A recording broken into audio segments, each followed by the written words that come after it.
Before my parents split up, we used to live in a mini mansion near a man-made lake. It had a massive garden and was surrounded by land with some water and lots of wild ducks.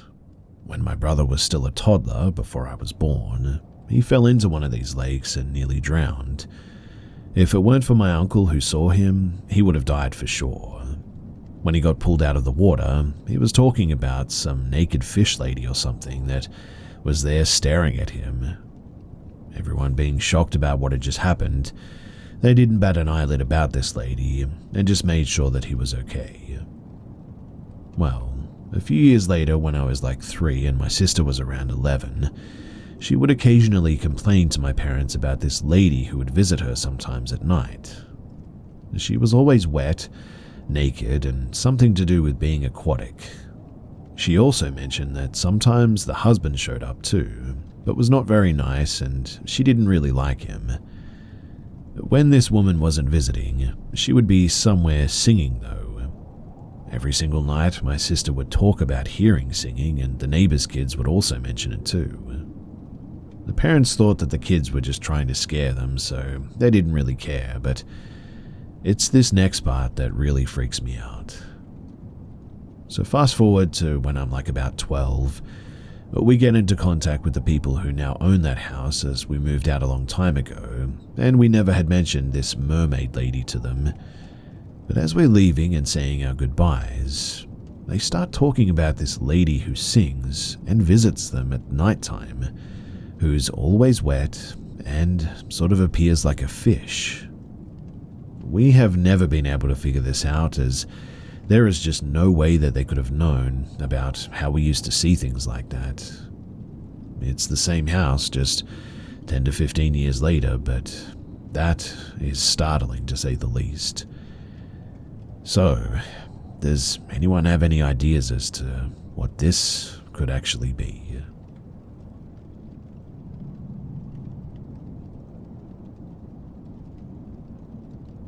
This happened when I was 7 years old.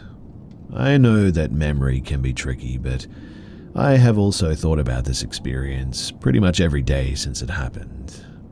It's less important to me if this experience was real or not, and more important to me that whatever it was, it had a significant, long-lasting impact on my life. And the crazy thing is, it only lasted for a few seconds. So, it was the night before or early morning of January 25th, 1999. It was in Central California, and I only know the exact date because it was the only time it snowed here, in a really long time anyway. So you can still Google the newspaper articles about it. Anyway, basically what happened was, I woke up, sat up straight in bed, and crouching on the bed, one knee bent on the bed and one leg off the bed, was a typical grey alien.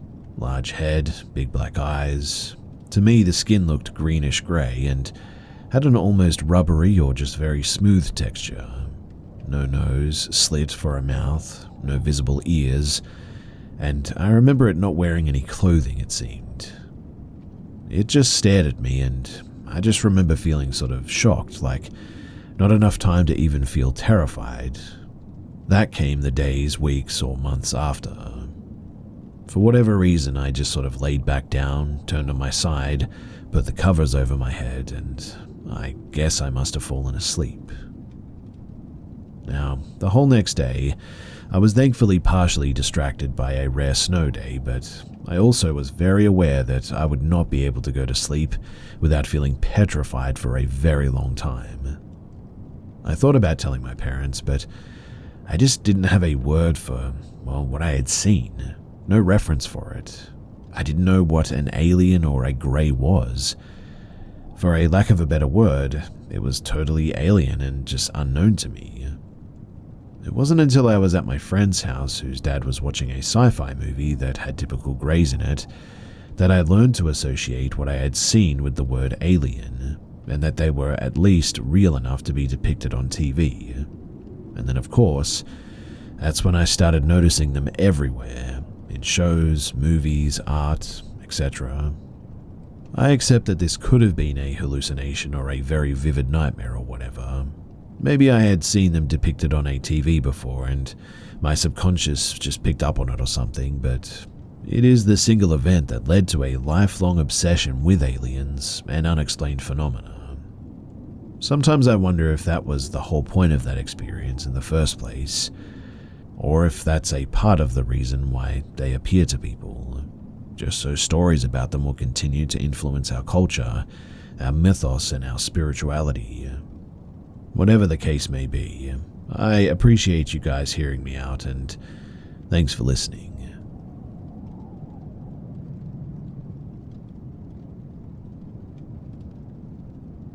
So I had an unexplainable incident happen to me while hunting several years back. I was new to the area and drew my first antelope tag in an area known as the Red Desert, and I specifically scouted a remote location known as Bison Basin to hunt in. This area is probably one of the most remote areas in the lower 48, and also a great area for antelope hunting. But all that is really out there is some oil and gas production and uranium mining ops too. Long story short, I shot an antelope about 150 yards away from me and 200 yards from my truck. I walked out to where it dropped and filled out and attached my tag, and that's when I looked up and noticed off in the distance on the horizon a bright light moving quickly. It was hard to gauge the speed because it was probably a good 10 miles off in the distance. You can see for miles in all directions out here. One thing to note though is that time and distance intervals are important to this story. With antelope meat, it is important to get the animal cooled off as quickly as possible, or else the meat can taste kind of, well, funky, I guess you could say. So I was in a rush to get the animal dressed and back to my truck so that I could pack the body cavity with ice. That being said, I tagged the buck, looked up, and saw the light on the horizon thinking nothing of it, and I quickly went to work field dressing. In a matter of 30 to 45 seconds, I would say, I had opened up the body cavity and removed the guts, and that's when I glanced up and noticed about maybe a mile away, or perhaps even less, that the light that I had seen in the distance was approaching me with incredible speed. So in that 30 to 45 seconds, that light must have covered a distance of what I estimate to have been 9 miles, and it was approaching me at this speed too. I couldn't tell what I was looking at as the light was very bright and flying over the top of the sagebrush and making no sound. As the light got to within about 200 yards of me, I would say, after observing it for a few seconds, I could make out what it was. It was a rectangular shape of polished metal, about 5 feet tall by 2 to 3 feet wide, like a dressing mirror, and it was reflecting the setting sun, which was behind me, back at me. The flying object then dropped down below the sage, and I just couldn't see it anymore. Again, it made no sound, but it was close enough to me that I should have heard engine noise at least. Obviously, I was spooked and I was pretty shook. I wanted to get back to my truck and leave, but I had to take the animal, so I bent over and hid below the sagebrush line, and quickly finished field dressing and grabbed the leg, and I just took off running, dragging the antelope back towards my truck. This all took a matter of 1 to 1.5 minutes before I was completely gassed, so I stopped, looked back to see if the light was anywhere to be seen, and I could now see the light blasting off in the opposite direction. Again, back 8 to 9 miles, going towards the horizon, moving faster than anything could possibly travel over that terrain. It was still reflecting the setting sun back at me, and it eventually disappeared over the horizon after a couple of seconds, and I finished dragging the animal to the truck, and I just got the heck out of there. I don't know what I saw, but I know that it was not a drone, SXS, or any kind of low-flying plane. I definitely would have heard the engine noise being that close, and that terrain could not be covered at that speed by any kind of wheeled vehicle, that much is clear.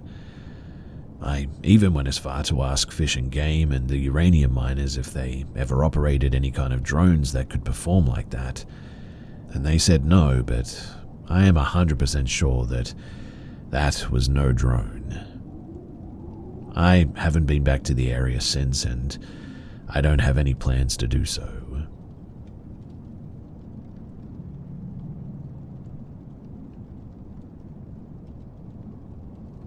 So my house is well known for being haunted, and there has been deaths, murders, etc. in my house.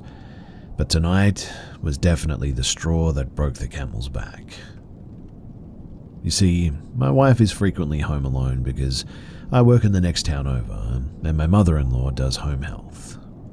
Tonight, she was just scrolling on Facebook when her phone started to go crazy, randomly opening apps, even after she closed everything out, and she said that a male voice came through her phone and said hello multiple times and echoed, but also sounded like it was right there.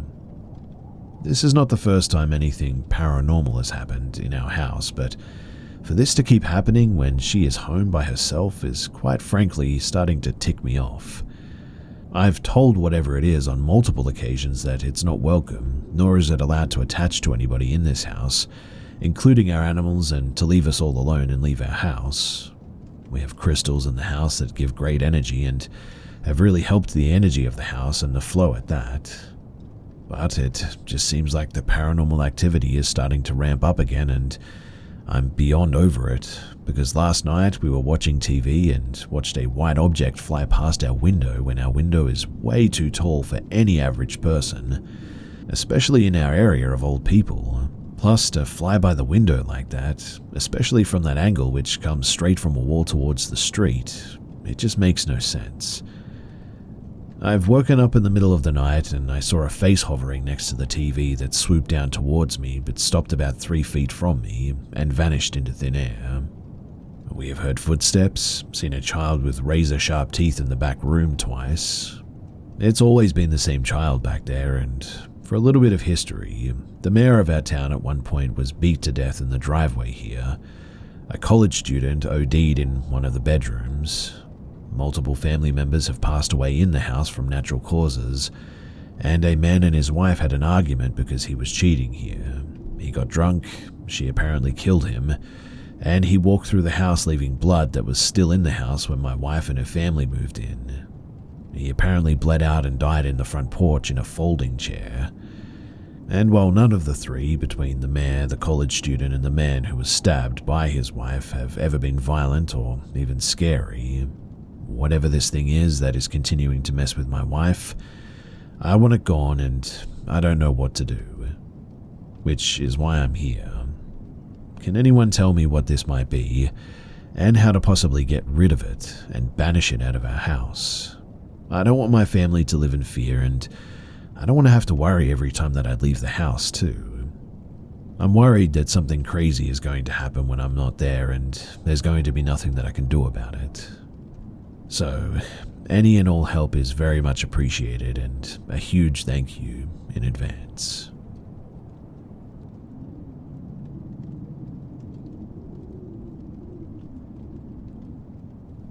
I work in a care home in the UK, and I work nights.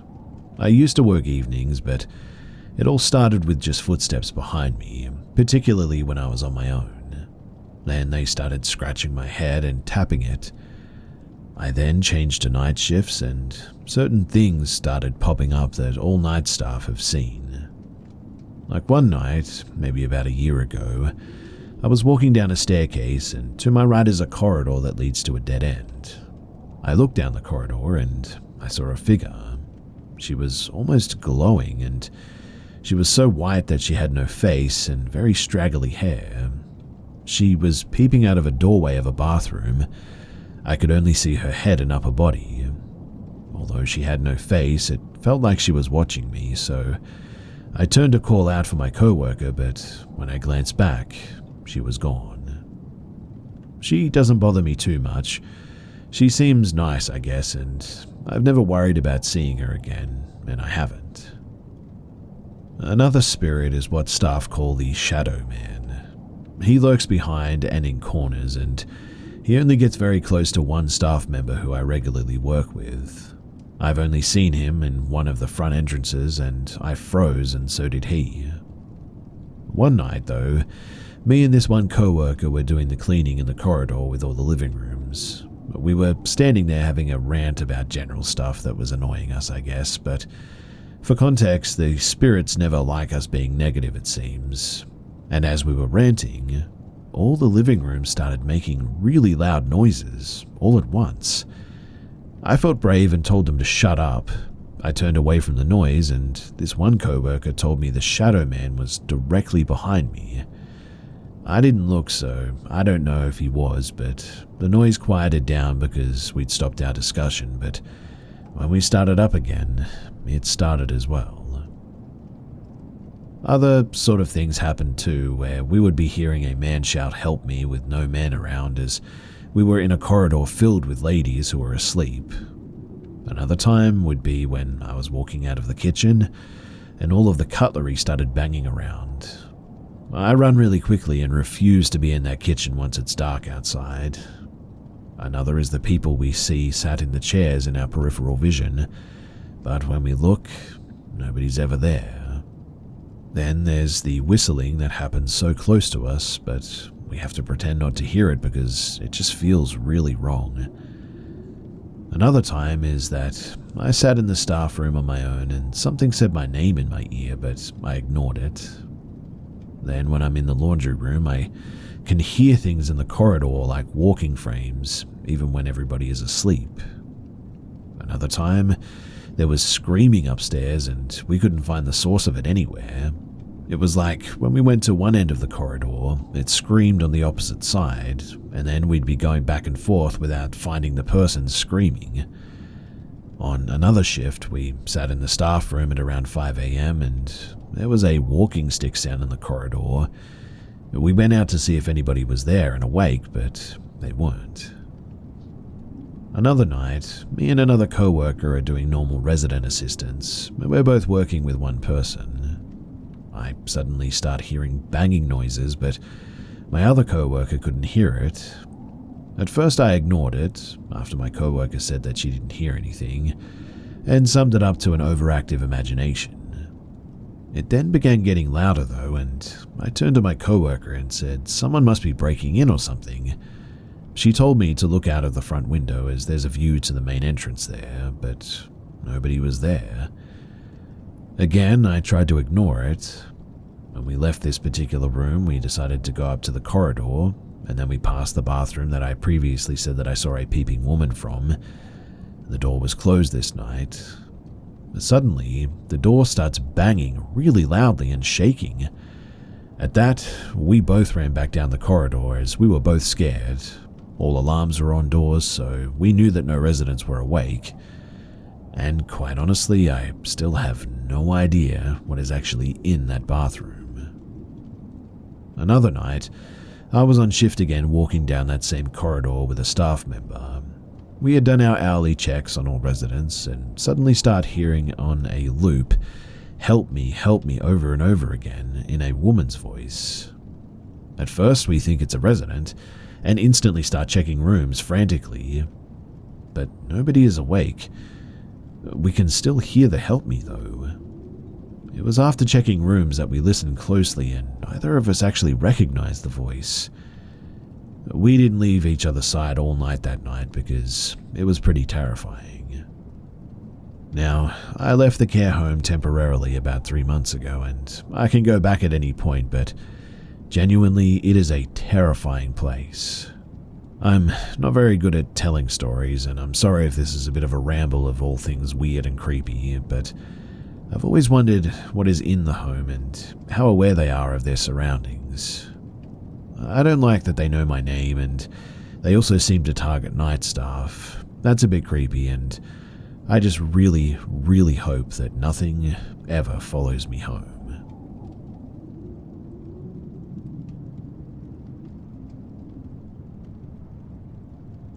I live in PNW in a fairly populated but still mountain town.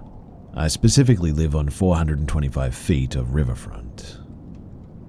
So last night at around 9:30 p.m, myself and my partner started hearing an initially distant, indistinguishable voice screaming in a state of panic and distress. We live near a popular trailhead, and a few times over the years, people have somehow wandered down our road late at night, sometimes a little bit tipsy, and sometimes in small groups, sometimes transient. So, when we started to hear an erratic voice, we got up, started initially checking the parameters of our house and the road, but there was absolutely nobody out there. However, over the course of the next couple of minutes, the voice got louder and louder and obviously closer, and it was screaming at the top of its lungs for help. I say help in parentheses because it was a little difficult to make out, but it sounded like a not fully enunciated help.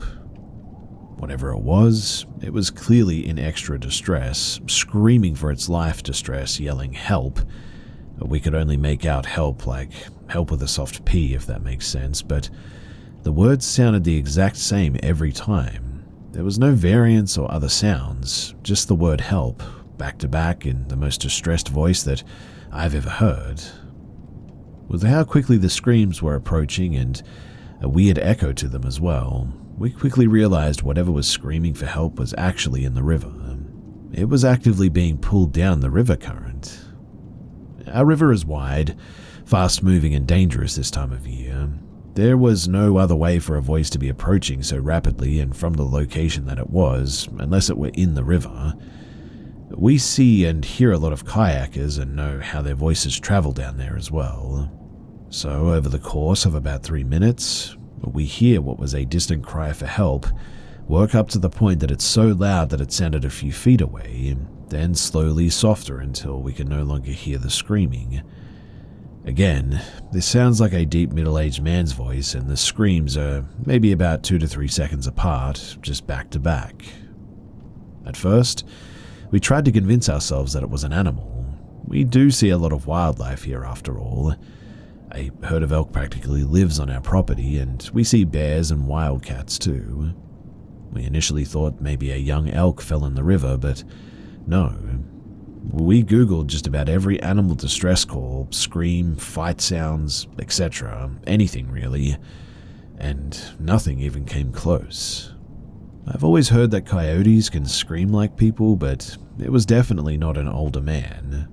I've heard bears can yelp deep.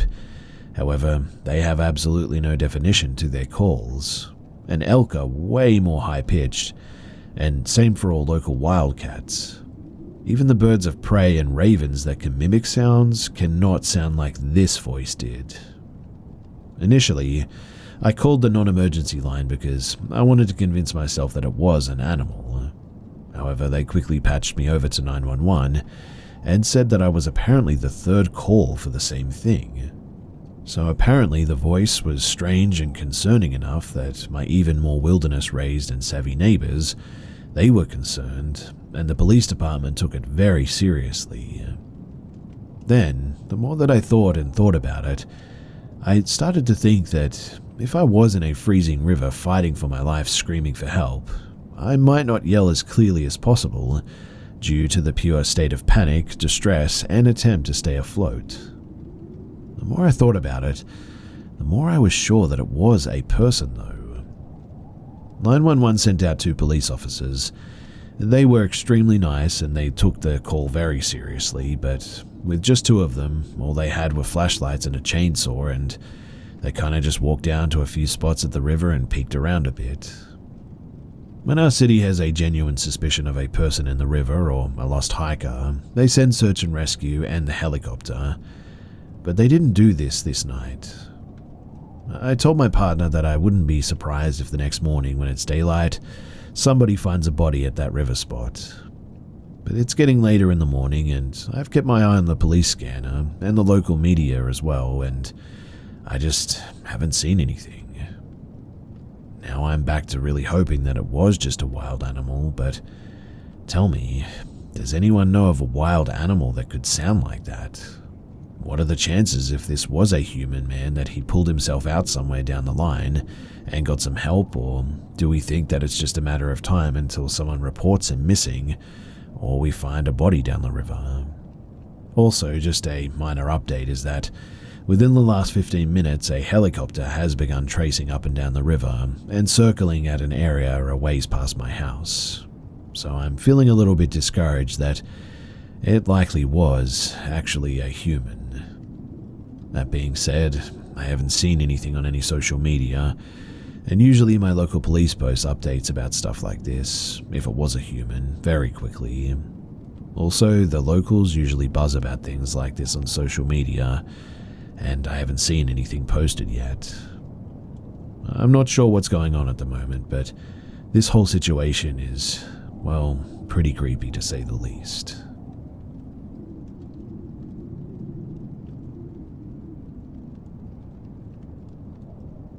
I live alone with a 7-month-old, non-walking child.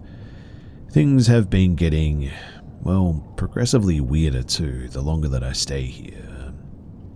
To start, believe me or not, I have a history of seeing ghosts. In my first week here, I saw a little girl peek her head into my doorway in my bedroom.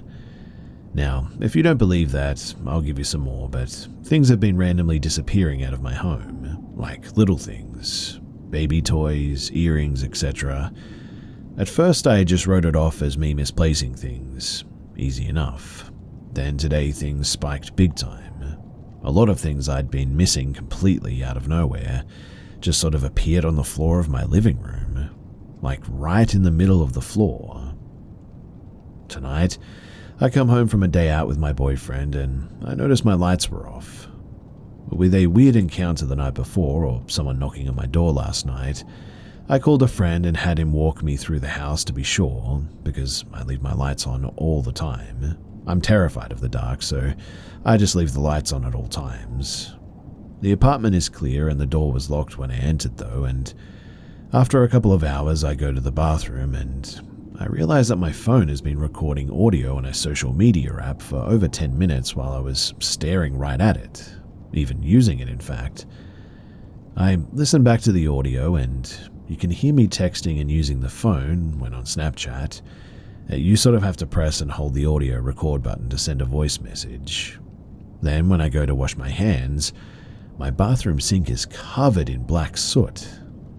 I don't work a dirty job and I have zero idea of where all that black soot came from, as I haven't washed anything like that off of me anytime recently, and I'm kind of obsessive about keeping my sink clean.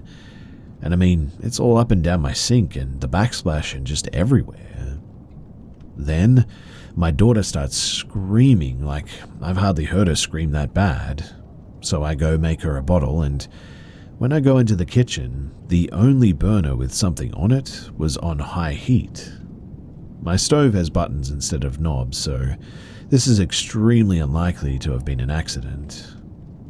Over the last couple of days, the stove's timer has been randomly going off and it sounds like an old apartment buzzer, so it's really loud and it always scares the life out of me too. So, I'm wondering what I can do about this. I'm a terrified single mother and my apartment doesn't have any smoke alarms, it's very old, and I'm actually pretty scared about what might happen here. Any advice is appreciated as I try to figure out what the heck is going on here.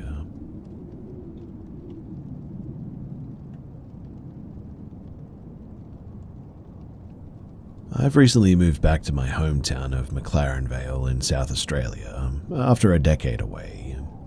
I still think back to this particular night too, as I still struggle to comprehend what we saw, as does my childhood mate. So, in November of 2011, I drove to pick up my friend for a sleepover. I had just recently gotten my P-plates and we reveled in the newfound freedom. At approximately 8 p.m, we were driving back toward McLaren Vale of Main South Road, turning left, and just as we started along the road near CPB compound, I stopped dead in the middle of the road. I couldn't believe my eyes, in fact. My friend was typing away on her iPhone and I stuttered, "Mate, what is that?" She didn't look up and I hit her in a panic with my arm, and annoyed, she broke her concentration and looked up to human me. She went pale. Her little voice squeaked, only managing a whisper through her fear.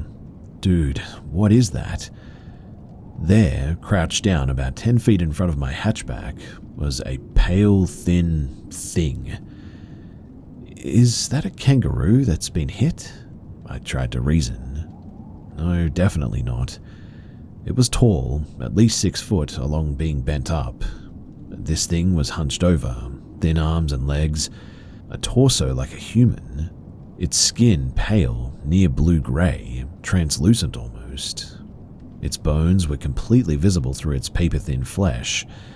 We could see every single rib, in fact. Its head was bare except for its black eyes, void black. They didn't reflect any light from the car headlights, too. No nose, just 2 holes, no lips but a wide gaping mouth, and when it opened to hiss or snarl, about 50 to 100 ape-like sharp teeth seemed to point out from its mouth, pointed like daggers.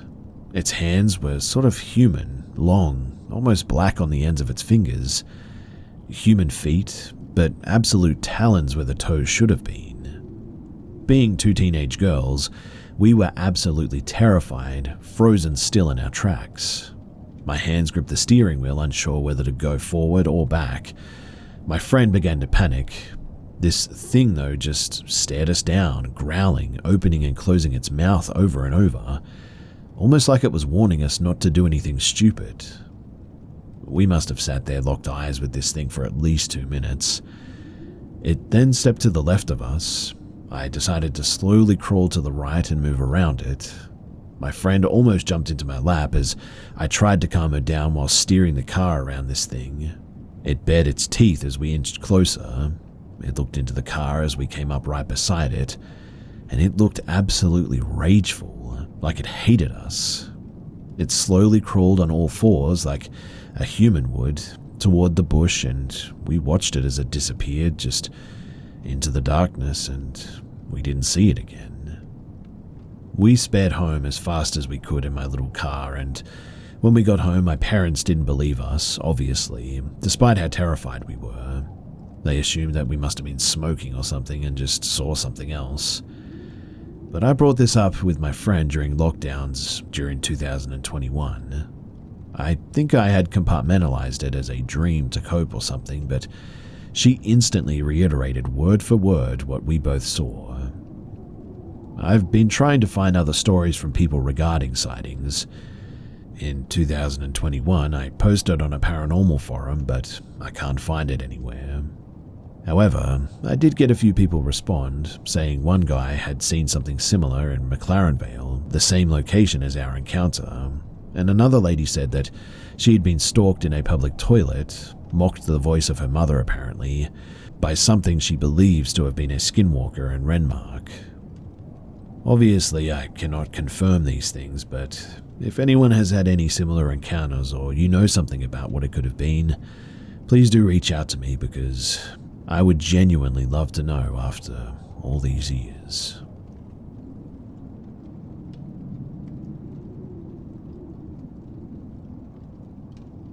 This happened just a few nights ago. I waited a few more nights before I decided to post this as well, to see if this was some just reoccurring, explainable thing. It hasn't happened since then though, so I feel it's appropriate to share this now. So my fiancé and I were going to bed at around 10 or 11 p.m. Our bedroom is in the basement and our roommate lives upstairs. His schedule is the opposite of ours pretty much, so we have become accustomed to him sort of knocking on our door later in the night if he needs anything. The fiancé and I were having our final conversation before drifting off, and we hear a familiar knock at the door. "Come in," I say, because we're all pretty close and he knows he's welcome. No one steps through the door though, and I say again, "Come in." Still nothing. So we call his name, and when he doesn't come in the door, I get up and open it. And there was no one there. Huh. I sat and we joked briefly about how it's the ghost. Long story short is that we've had some other weird experiences, as people often do with an old house, but nothing as weird as what happened this night. And so in the end, we just go to bed. Fiancé falls asleep and I start to drift off too. As I'm falling asleep, there's another knock. This doesn't wake fiancé up, so I don't say anything and instead just get up and decide to investigate the basement a little bit. Maybe the cat is just being a brat or something is settling, who knows. I note that the knocking sounded similar in tempo to the first time that it happened, so I wondered if it was some pipes in the walls adjusting to the winter temperatures. I figure, yeah, it must just be that. but I couldn't help the feeling that the noise just was very obviously knocking against our door. What I mean is that we're very used to the sound, as our own roommate very often approaches us that way. I also know what creaking pipes sound like, and, well, this just was not that. Nor had the pipes ever adjusted that way in previous winters. Well, whatever in the end. It's annoying, but no big deal, right? I go back to bed and actually fall asleep this time. About 30 minutes later, the knocking starts again, though. It could be something settling in the house, but it so obviously sounds like knuckles on the wood of our door. The pattern, the tempo, and the hollow sound of our door. And it is happening at our door. It's not the walls or the ceiling. We have our laundry room, a room away from our bedroom, but our door is so thick that we never hear anything happening out there. And because of this, it is decidedly weird, but I'm tired and I have to work in the morning too, so I try my best to ignore it. But every 30 minutes to an hour, the knocking comes back, and with each occurrence, the knock pattern changes, deliberately too. There's fast knocking, slow knocking. There was even a shave and a haircut sort of knock. Each time I'm trying to ignore it and pull back asleep, only to be jostled awake again. I had lost track of time, but I assumed that it was early morning when I was shot awake by a knock followed by a male voice saying, "Hey." Okay, so this had to have been our roommate. I got up and once again opened the door, quickly this time, to find no one. Well, maybe he was messing with us. He does have a weird sense of humor. I begrudgingly put on some clothes to go walk around upstairs and find him. Turns out, he was still at work. The house is pitch black, and at that, I'm starting to freak out. I go to the front door and see if someone was knocking there, and there's no one there either.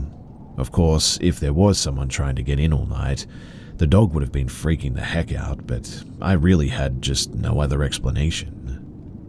So I make myself go back to bed. Maybe the pipes are not only shifting to sound like knocking on wood, but also creaking to sound like a man calling out.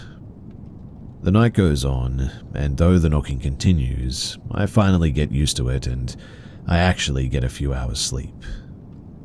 Until around 7 a.m. when my fiancé and I leap out of bed to another obvious hey from outside the room. One last time I open the door and we find no one. I confirm that yes, she woke up because of the hay as well, and I explain to her that I've been dealing with the knocking all night. Roommate doesn't come home until later in the day, and I ask him if he tried to talk to us the previous night.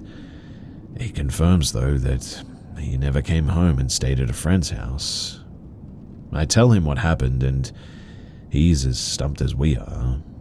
Like I said, I waited the following nights to see if there would be any more weird house sounds, and even as things have warmed up and cooled down again, there have been no more weird noises to suggest pipes or other household sounds. In general, we're fans of paranormal activity stuff, but I always err on the side of skepticism.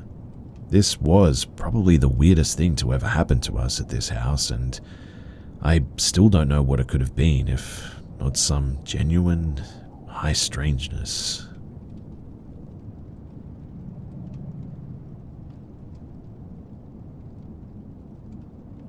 So I was going about my usual hunting trip, turkey shooting.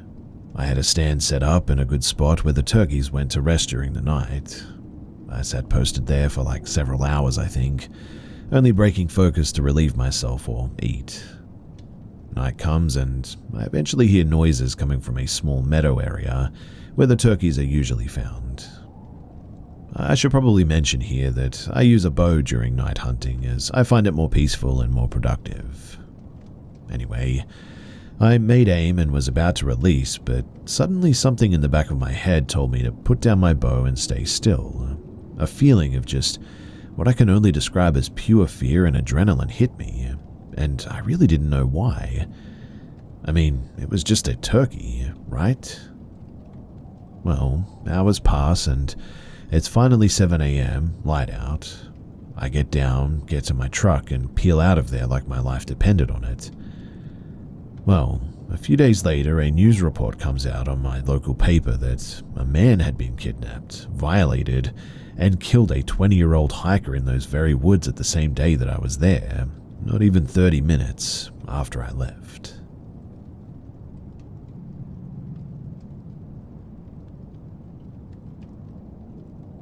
When I was 7 years old, I was showering alone and with the door shut. I was close to being done when suddenly the light, the fan, and the water turned off. There was a moment that I was in darkness, felt like 3 to 5 seconds, and suddenly everything turned back on. When I looked out of the shower to see who was messing with me, I instantly froze cold. There was a tall and seemingly thick, darker than black silhouette of a being reflecting next to me outside of the shower, but only visible in the mirror. I was petrified and couldn't move or scream, and as quickly as it came, it suddenly vanished. I hurried up and grabbed my clothes and booked it down the stairs to where I attempted to speak to my mum. She told me to wait a minute, I'm on the phone. And so I waited about 2 minutes, and my mum returned from the garage and into the living room where I was seated, silent and confused, after what I just saw, and she said, "I don't know how to tell you this, but your dad passed away." At that moment, I didn't understand death, let alone ghosts or whatever I just saw, but I knew that something was wrong. I was terrified of the upstairs bathroom and would always use it or shower with the door wide open and panic internally if anyone tried to close it. I had a reoccurring nightmare about the bathroom where a monster or human woman would look down at her hands in the mirror and start screaming and then look up at me still screaming very loudly until eventually I woke up. I spent a lot of time alone as a kid in the basement, but I certainly wasn't always alone. A buddy of mine was with me in the basement playing Guitar Hero one day, when suddenly a white, massive, thick cloud or mist, that's the best way that I can describe it, impossible to look through, zoomed out of one of the rooms to our right and disappeared at the wall. It was very quick, but I asked my friend if he saw that, and he said yes. I saw shadows while I was alone a few times, behind the bar area towards the storage unit, but I always pretended that I didn't see anything and assumed my mind was just playing tricks on me because I knew that I at least was scared of being in that basement. And yet, that's where some of the video games were, and I always did puzzles by myself down there too. But I just always felt like I was being watched. Another moment someone was with me was when I was in the office and my stepdad was helping me with homework, and we both looked up and saw a brown, sort of grey, white, black blur, is the only way that I can describe it, shoot up the stairs. I knew a little better by that age and asked him what did he see, and he responded saying something shot up the stairs. More years went by after my dad's death and ghostly shadowy encounters seemed to go away. My mum became an every-night alcoholic, gone 4 to 6 nights a week for years, and my stepdad hated me too. Often we had chaotic battles. I was terribly depressed between 10 to 19 years old. I blamed God for a lot of the problems in my life, constantly tried forming a relationship with the man in the clouds, but always felt rejection and as if everything was continually sort of just getting worse. My mum got caught cheating on him, thanks to me, and what I thought was a blessing with my mum being caught and me being forced into a stranger's couch, yet seeing my mum daily, became an absolute curse. I thought that since she was drinking at home, then that's a good thing. Yet she was overtly mean beyond logic, and was always hurling insults, trashing the place, and very, very angry at me, even though I really did no wrong. And I could have sworn several dozen times that I saw evil in her eyes, bloodshot red, crackling rude and violent. I've seen my mum crab walk after me while I was trying to get away from her once. She called the police on me while I was sleeping after she destroyed parts of the house. She called my PO to say that I was being violent. One day she hurt my brother and convinced him to blame me when questioned at school about it. Lucky me, I was in a temporary mental hospital for kids because she kicked me out and I slept in front of my school. When the teacher and the police asked why I had cigarettes, I responded wrong and said that I was depressed and they took me away. But quite honestly, I think that saved me from assault with deadly weapon charges. And yet, my mum was never arrested as the truth never came out until a few years later somehow. My ex-stepdad showed me proof that she was apparently arrested the night before with assault with a dangerous weapon with regard to her current husband. Yet no cops connected the dots, and I guess it was just lucky for me that I had a solid alibi. But anyways, new house with the stepdad brought ghostly things as well. So one day, I was sitting on the couch after school and the doorbell rang. I got up, looked outside, and, well, nobody was there. I sat back down and the doorbell rang again, but twice this time. I hurried to the door and looked outside, looked down my street, and nobody was around. The dogs were also weirdly going ballistic this entire time, but when I sat back down, it rang 3 times before I could even sit down again, and I walked outside, walked around my house and back inside, just sort of checking around the house in case I was being pranked or something. Before I could even close that heavier door though, the doorbell rang super fast and didn't stop for a good 10 to 20 seconds. With dogs freaking out, I cussed at the potential ghost or demon that was there. It stopped, but I was definitely spooked by that.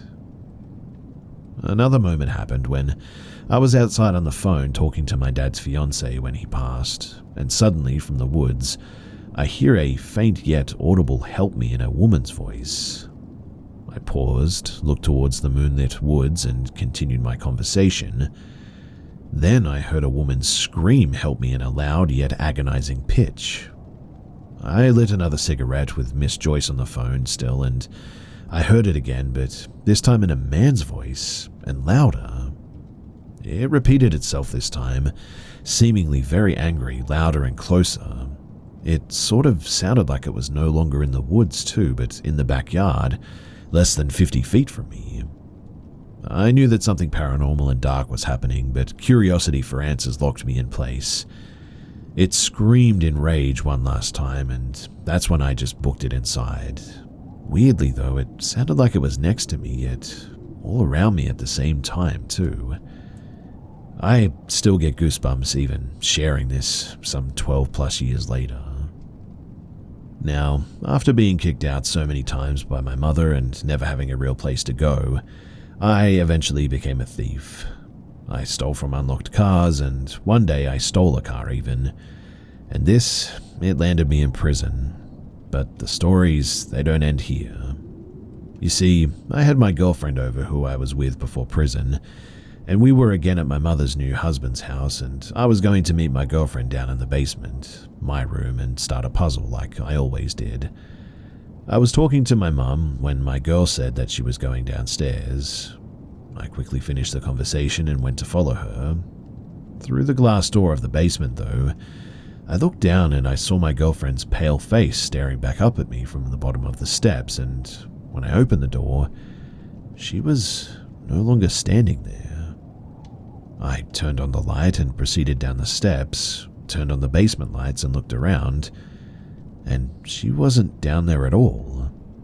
I said her name a few times, and when I went to go back upstairs, my girlfriend was at the top, asking me what I was doing, and I told her what just happened. She said that she had to use the bathroom first, and so she was there. I was puzzled by that, but not scared, I guess. And though this is a new event, I guess, this haunting stuff definitely wasn't. We did do a puzzle for the rest of the night, and then she left and came back the next day. We were in the far back of the basement, doing that said puzzle, and suddenly we hear a sharp shush sound from the opposite end towards the stairs.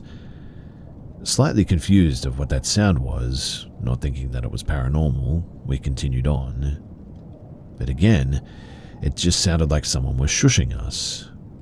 It sounded clear audible, and I joked that maybe it's the furnace, yet the furnace was a good 15 to 20 feet away. This time we hear someone say "ah," but it moved to the left of the stairs to the basement kitchen area. Again we joked, maybe a rat in the air duct. Again the shushing sound. This time it moved by the furnace area though. And now I knew that something was going on. I scooted closer to her, facing the rest of the basement. We hear the shushing sound again. Like air escaping a tire is the only way that I can describe it. When suddenly, I saw a mirage-like form around the treadmill, and again that shushing sound. It was loud, and it was a 90+ degree angle away from where it started in the first place. I then explained to her I'm feeling rage, like I want to argue, but admit that I have no reason to be angry. Then the shushing sound. This time it was somewhere right in front of us. Then she jumped up and asked what, and she said that it was in her ear. And then the sound again, yet it was directly between us, surprising us both, and we both jumped in fact. I pushed her away from me to go upstairs, and I started calling this thing every name in the book and threatened it with the Bible, and after that, surprisingly, it just never did it again. We got a place in a hotel to be together every day until more money was saved. My mother was too hostile and drunk to be around. There were fights all the time, and my girl witnessed her bad side as well finally. But at said hotel room, the light would turn on, and strangely also the sink. She said that she would see shadows in the dark, but I always said that we were just matrixing sort of shapes in the dark. But I could have sworn that I saw them as well. Surprisingly, since then, nothing much has happened. Yet I just cannot say my life got any better. I've always felt like this thing follows me around, I guess. I know it's not my dad, and I suspect it to be truly evil, yet I just don't really know. I appreciate anyone hearing this, and I've struggled with this stuff for years. I believe the only reason that I believe in God is because I've witnessed this thing too. Yet now my stepdaughter and wife claim to see shadows at night, and I just hope that it's not all starting over again. Maybe I was vulnerable, but I shared a moment with other people, and all I can say is yes, ghosts or demons, I believe that they're real. If you don't, that's okay. I understand. I was once like that too, but for me, all of this is just all too real.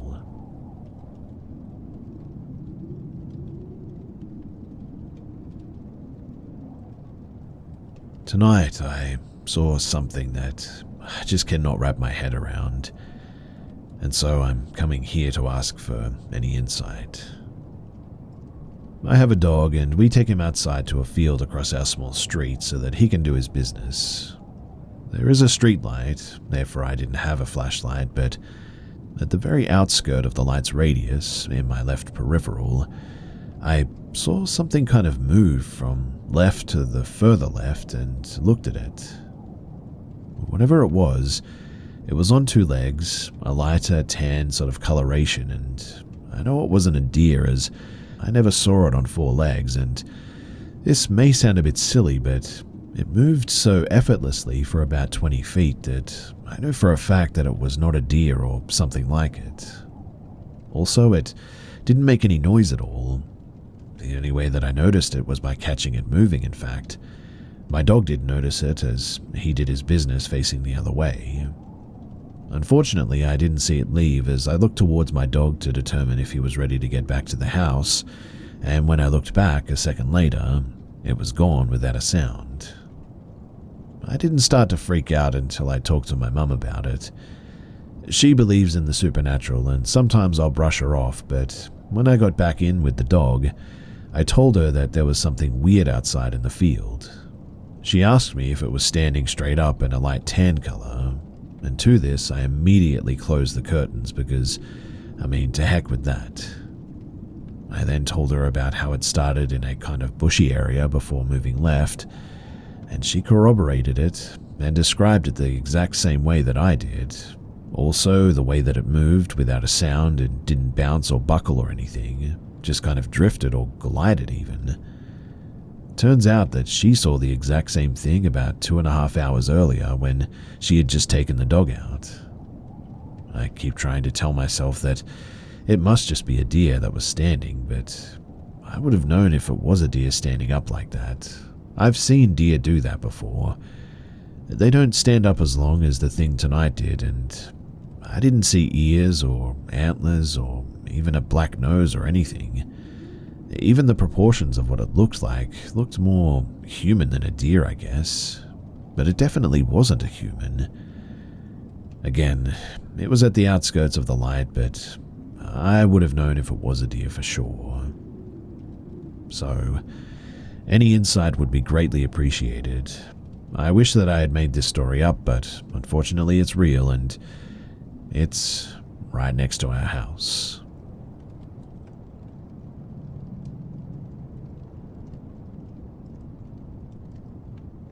It's been 3 years since I moved from a quiet town to a big city. Initially, I slept at my grandparents' house after they both passed away, and then my family rented a corner. At first, there was nothing strange. Since I was little, I have been more sensitive when it comes to the supernatural. Still, there was nothing strange to begin with, until one day, I had a very strange dream. So one day, I dreamed that a child woke me up, a girl with extremely pale skin, a torn and dirty dress, black hair reaching her shoulders. Her skin was full of wounds though, and finally I noticed that she had no eyes. She asked me for help finding the remains of her body in random locations on my street and deserted locations. The dream, like I said, was strange, but I ignored it. After a while, though, I noticed that the smell of an extremely sweet perfume in the kitchen bothered my nose, and it became almost frequent. I know it's not anyone at home, too, because neither my mother nor I like sweet perfumes. And then my room was always the coldest in the house, the only one that was cold even in the heat, even with closed windows and the door closed too. I always thought that it was strange, but nothing very important until there was this day that I had sleep paralysis. My room that day smelled like rotten meat, as if something had been rotting there for centuries. The only thing that I can compare it to is it smelled like blood, rotten blood all over. I remember searching the entire room, but I could never find the source of the smell or where it was coming from. I looked, but there was nothing that I could tell, and then I ended up just giving up, turned the fan towards me to reduce the smell, and eventually I just fell asleep. In short, though, I had sleep paralysis where I couldn't move. I remember feeling as if someone was enjoying seeing me suffering, as if there was someone outside of my field of vision laughing in my face. After I woke up, the smell lingered. One day I was playing video games at like 2 or 3 in the morning in the living room. My house has 2 floors, where the second is my parents' bedroom. I was playing a calm game at minimum volume, Detroit Became a Human, when out of nowhere, laughter and noises from 2 children running on the second floor startled me. I thought that they were watching a movie with children up there, and so I ignored it.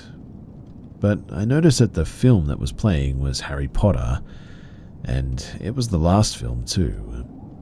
I simply thought that it could have been a neighbor, but when I looked at the time, it was 3 a.m. Soon after, I heard one of them crying and running down the stairs quickly.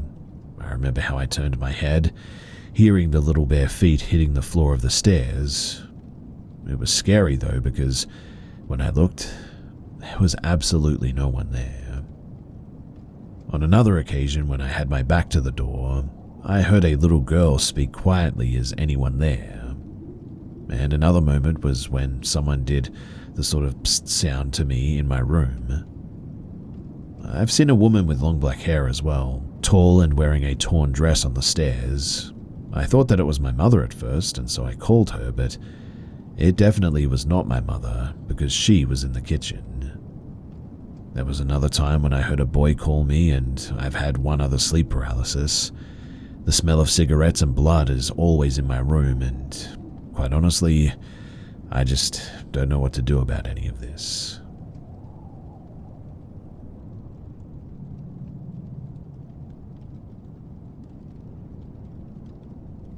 I had an imaginary friend when I was a child, around the ages of 3 to 7, I believe. His name was Tom Willison. He was a short old man who always wore blue jeans and a black and white plaid flannel. He was a farmer and only showed up to me when I was at my grandma's old farmhouse, built in the late 1800s.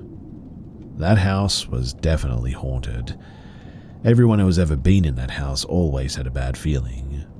On the farm, animals would die in grotesque and unexplainable ways. My uncle who grew up in that house would have astral projections sometimes, wherein he'd be in the house, but it was almost like hell had taken over or something. My mum used to see a man on fire running up and down the stairs. One bedroom upstairs stayed freezing cold no matter what the temperature was, or how much heat was being pumped in through the vents. The previous owner's teen daughter unfortunately self-deleted in 1965 because, as she said in her note, the man on fire never left her mind and kept taunting her until she couldn't take it anymore. Tom would only ever appear to me in this house, and I never saw him again after my grandma moved to North Carolina in 2009 and put the house on the market. It didn't sell until 2012. The new owners lived there for 2 years before putting it back on the market. And the house, it remains vacant to this day. Tom and I would just hang out, and he would talk to me like an adult, told me that he was a farmer, spent most of the time that he wasn't playing with me taking care of the animals. He was always very nice, and his energy felt safe and inviting. I told my family about my friend Tom, but we always said that he was just my imaginary friend. I can still picture his old wrinkled face and jovial smile clear as day. But do you think that he may have been a spirit? Maybe he lived in the house before my mum, her brothers and parents. I've tried looking his name up, but I can't find anything. Maybe it's Thomas or Tom Willison or Wilson or Willison with a double L or something like that. Or maybe Tom is a middle name. I'd love help or the names of resources that I can use to find any information on him, like death records or obituaries or something like that. If anyone can help me find this information, the farmhouse is on Lincoln Highway in the very northern part of Allen County in the broader Lima, Ohio region. If you can help, then I really appreciate it, and thanks.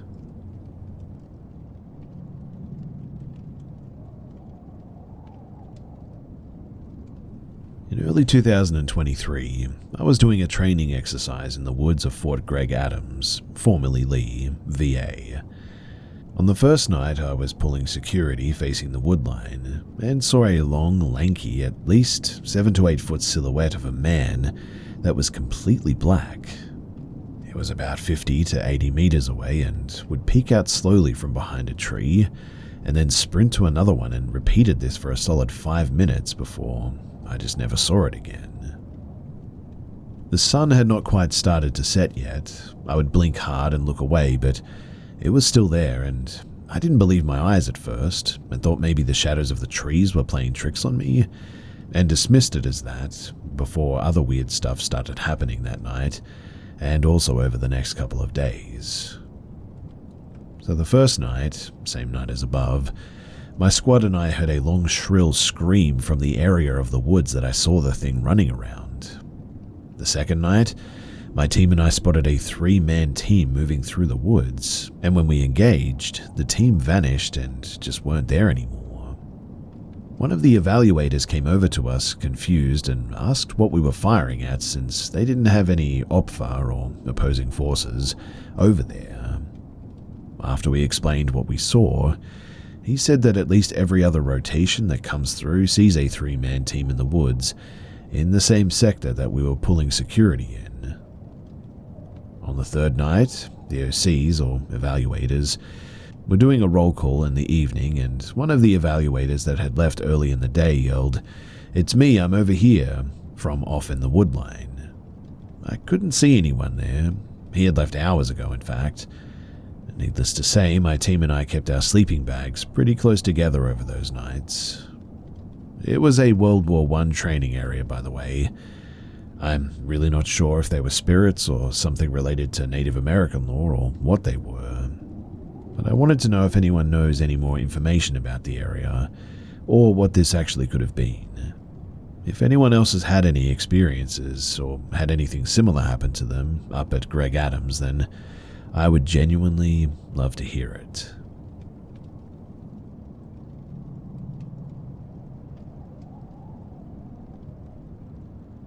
Most of the time when people have supernatural encounters, they're alone, it's dark, and they usually have a reason to be extra alert or paranoid, such as being out in the forest or exploring an abandoned building or something.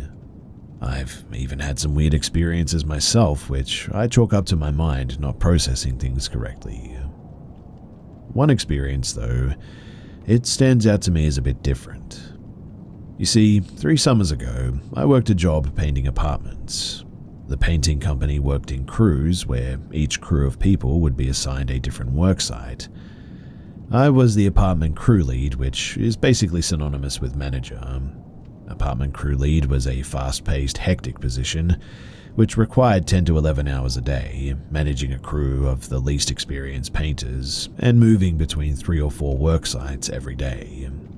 All of that is to say that while I'm working, I'm focused, in a bright environment, around other people at all times, and my body is constantly in motion. It's the very last place that I'd expect to start imagining things, which is why this specific instance really stands out to me. So my crew was about halfway through repainting a 2-bedroom apartment. I had finished rolling out the first bedroom and moved to the second, and was about halfway through filling the ceiling. The first thing that I noticed, though, was the distinct, strong scent of vanilla. The paint that we use has no smell, and the primer that we use was PVC, which smells like apples, but we didn't need to use primer in that apartment, so I don't believe the smell was from any painting products. I've smelled vanilla randomly a couple of times in the past, so I assumed at first it could have been an olfactory hallucination, but it was the strongest one that I'd ever had. Anyway, about 15 seconds after I started smelling vanilla, my entire body was suddenly gripped with an almost paralyzing fear. All my hair stood on end. I could feel tears in my eyes, and my sinuses started swelling like I was going to cry or sneeze. My arms started shaking with fear so badly that I couldn't keep the roller steady, so I put it down in the bucket to rest for a bit.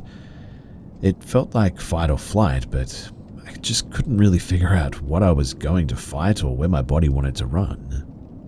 I turned around to leave the room, and as I turned around, I saw a painting rag drop to the floor a few feet behind me. From the speed at which it accelerated downwards, I think it had been dropped from around the height of my head, although I don't know if it had been floating or what, because all I saw was the fall. We use a lot of rags in apartments for cleaning the ends of like the 6-inch rollers, and they're made from old, cut-up pieces of t-shirts. It was pretty brief, but I definitely saw it falling, and it couldn't have been sitting on anything because the room was empty. So really, I just don't know how it even dropped. The next thing that I heard was a scraping originating from the closet. The closet doors had been taken off so I could see it was empty. The walls were textured with plaster, so it was a pretty distinct and erratic scraping sound. Whatever it was, it started in the closet area, and then one distinct scrape started traveling, coming towards me, across the ceiling, and one started coming towards me across the wall. There were 100% different scrapes because I could hear 2 different scraping pitches between the ceiling and the wall, and in my mind it sounded like how I would imagine it would sound if someone had been walking while scraping their fingernails with one hand on the wall and one on the ceiling. Well, I didn't stick around. I left the room quickly, and the noise, fear, and the smell all stopped. But I still had a lot of residual adrenaline in my system, obviously. Talking with my 2 co-workers who were finishing painting the kitchen, They had also heard the scraping but didn't seem to notice it, as there's usually a lot of scraping and noise going on anyway. Weirdly enough, the 6-inch roller makes an almost identical noise when it's edging on a ceiling line. But we were painting ceilings that day, so we weren't edging ceilings at all, and it distinctly came from 2 different places. I'm pretty skeptical of ghosts or spirits or anything like that, but I just cannot for the life of me think of an explanation for it all. My only explanation is that I had hallucinated all of it somehow, but that just doesn't really explain the scraping. I don't have any mental illnesses or anything, and if you have any thoughts or explanations, then please do prove me wrong, because I would love to know that this isn't paranormal. Also, I haven't had anything similar since then, so I just really don't know what it was.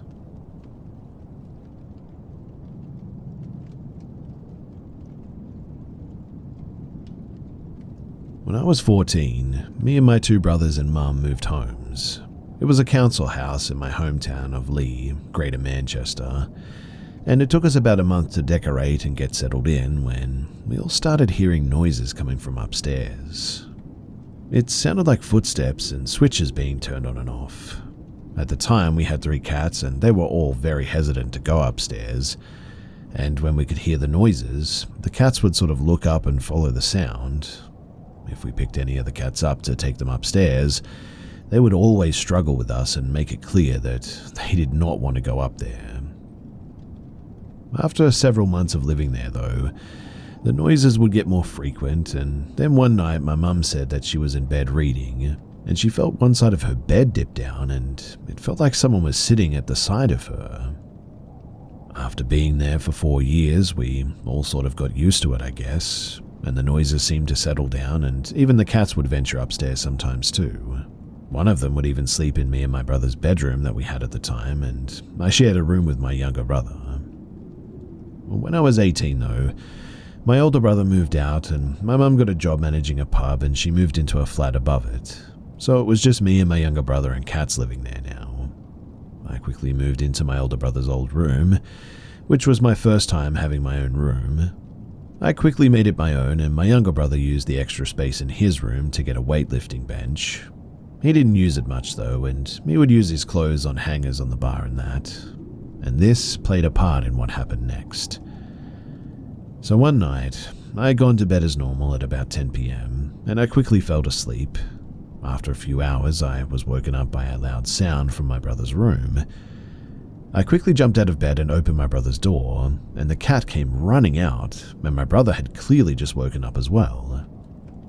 I immediately noticed that the clothes my brother had hung on his barbell were swaying back and forth, and the sound that had woke us up was the bar that had 60 kilos on it, plus the clothes, had been picked up and dropped back down. We were both a bit freaked out because that was the loudest thing we had heard from the house, but thankfully nothing like that happened again, until a time when my younger brother had gone to Spain with my mum, and I was on my own in the house.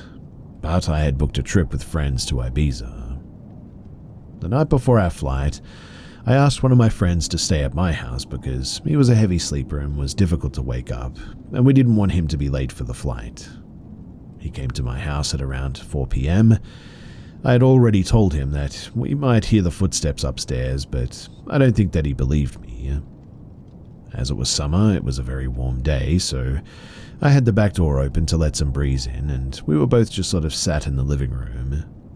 And then the footsteps started. My friend knew that there was only us in the house because anybody else would have had to have walked past us to go upstairs.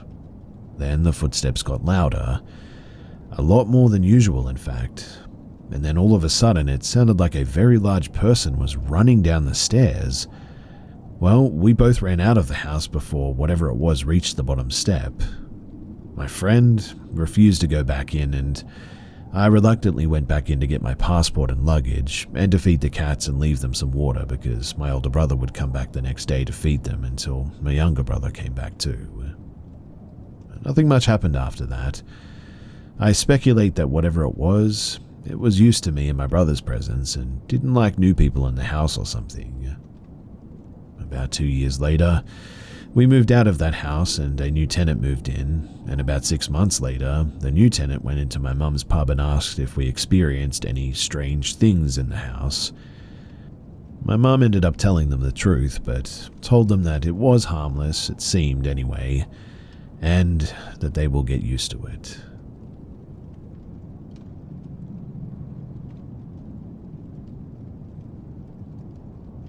So, this started on one of those meet new friends apps. I'm not just a huge loser, I swear. I moved to my current city during the pandemic and have a work from home position, so it just hasn't been the prime circumstances for a social life, I guess. In any case, I matched with this random girl. We'll call her Annie. I cannot remember if I saw her first or vice versa. Honestly, I was paying more attention to the profiles than the pictures, and she seemed okay. Spirituality came up somehow. I can't remember how this happened either, but to be fair, it could have been either of us. I've recently been more seriously following Norse paganism, but it wasn't something that I was seeking to explore with other people. It's mostly a private thing, I guess, not to mention that my own beliefs are more metaphorical than anything. But that doesn't mean that I'm closed to the experience entirely.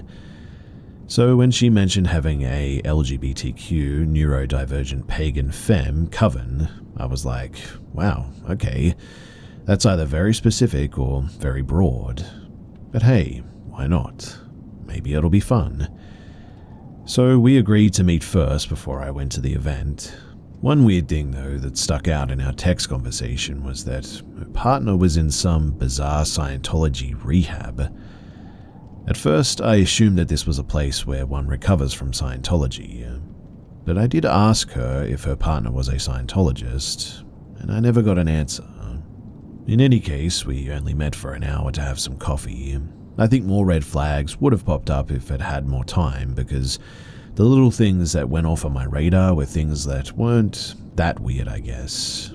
Like, there were explanations, or I decided to give her the benefit of the doubt. And me being stupid, didn't ask again about the Scientology thing. I kept meaning to Google Scientology rehab, but kept, well, just forgetting to do it really. I've since Googled it, and cannot find anything about a rehabilitation for ex-Scientologists, so I wish that I had done that sooner. There were, however, other things that really stuck out. They're relatively benign out of context, but putting everything together in retrospect made me feel, well, pretty dumb, I guess. For instance, she wouldn't answer any direct questions about herself, and not for a lack of asking too. I'm the kind of person who is conscious of when the attention is all on me, so it made me uncomfortable, and I didn't learn anything about her really. Most of what she said had to do with her spiritual awakening. Her spiritual awakening itself sounded weird too.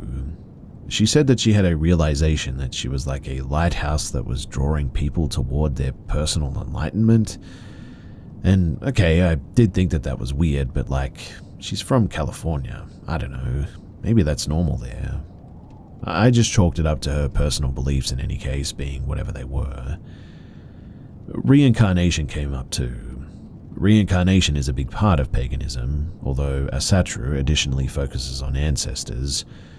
She told me that she didn't think that she had any past lives and is a new soul, which really just doesn't make a lot of sense, but okay, whatever.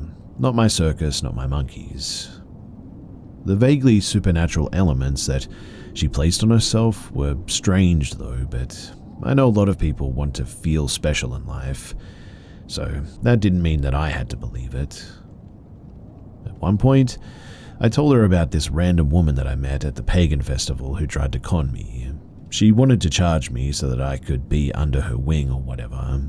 I don't need someone to protect or guide me, so I declined, obviously. As I was telling this story, though, I could tell Annie was, well, conflicted. Like she wanted to agree, but didn't. Finally, she said something blasé, like how it was only inappropriate because the student should choose the teacher. So I clarified that I didn't want to teach her. Her responses were also very mirroring. I'm not a moron too. I was getting a weird sense that she wasn't being honest with me and that she was telling me things that I wanted to hear, and told myself that she was probably just nervous. I do have a pretty strong personality after all. I am very independent, so I can understand if someone wouldn't want to go up against the things that I said at our very first meeting. I know I'm just dumb at this point, but I didn't want to be paranoid too. I don't trust people easily, and I know that, so I was trying to loosen up and be a bit more chill. But yeah, that was a big mistake. But anyway, so yeah, I go to this thing and immediately it is weird. Immediately, the second that I step foot into that house, I'm very uncomfortable. It's filled with people and completely silent. Everyone is looking at me. I'm sort of laughing and saying hi, and no one is really responding. And here I am awkwardly dropping my keys and phone while everyone is just watching me. Eventually, I take a seat on this short couch because there's just no room in the large circle. It's a very small living room and there are 20 people circled up. There's a cushion on the couch, so I just sort of sit on that. The leader starts talking, and as she's going on, I'm looking around at the people there. I was curious, I guess, but out of the corner of my eye, I see the leader trying to look at me. The girl sitting in front of me is sort of partially blocking our view of each other, so the leader is leaning over to try and meet my gaze. Finally, I felt awkward enough to shift over so that I was leaning against the arm of the couch. Staying perched on a cushion was pretty uncomfortable by that point, so I sort of shifted off and spread out a bit to be more comfortable. The leader ended the speech with, "So spread out, I guess," which was clearly directed at me. It was said with some humor though, so I wasn't sure what to make of it at first. Everyone introduces themselves though and is their own unique brand of neurodivergent. I have ADHD, but I guess I don't subscribe to labels beyond the requirement to stay medicated. I've been medicated since 2015, so this isn't a new diagnosis for me or anything. That was the only question that we got asked about ourselves though, beyond our name. The leader guides us through this meditation, and people are making these weird breathing sounds and hums. And I mean, I get it. It's spiritual, right? Unfortunately, my ADHD butt can't focus to save my life, and it's impossible for me to follow the guided meditation. I just don't understand it. I mean, how can anyone with actual attention issues listen past trills and deep nose breathing like this? So I'm sitting there with eyes closed and barely paying attention because I just can't. But I do hear the leader say that we should think of anything that we'd want to ask her or need from her, and that got my attention. What the heck did I need to ask her, other than where the snacks were? Because I paid $8 and I don't see a single snack anywhere. Once the meditation ended though, Annie and the leader walked around to give us material for an activity. Annie gave me 2 long pieces of twine and the leader gave me 2 sticks. As the leader was handing me the sticks, I asked her where the snacks were and she was in the kitchen on the table where snacks tend to be. I'm a dry, sarcastic person, so I thought it was her brand of humor. I laughed and played along, and went, "Oh, alright, I think I'll find them." Literally, she was deadpan though, unsmiling and just said, and then walked away. So stupid me thought that she might just be like that, but then I saw her laughing with the other girls, and realized something was off. As the activity commenced, she went back over to Amy, and started stroking her back, kissing her hair and giving me this creepy smile. Yeah, it was weird. I was really uncomfortable. I wanted to get up and go at this stage, but I couldn't. Why? Because of this activity. The activity was the last straw, but they wanted us to think of something that we wanted to discard that brought us pain. Then they wanted us to feel how bad that thing made us feel. as we slowly twisted the piece of twine around the stick. That's the sort of thing that I would only ever do with my therapist, mind you. Obviously, people were emotionally melting down before long. I wasn't comfortable doing the activity for obvious reasons, so I just sort of sat there awkwardly with the sticks and the string in my lap. I was the only one not doing it, and it was obvious, but because I wasn't doing it, I had the opportunity to watch Annie and the leader, and it was, well, pretty chilling. Annie was doing some weird pyramid thing above her head with her arms. There were a lot of references to her as being a lighthouse or some sort of a guiding figure throughout the meeting. She was the only one who wasn't doing the ritual other than the other leader. They were both running it apparently, and suddenly it occurred to me, as it probably has to all of you already, that Annie had been using this app just to bring people into their group.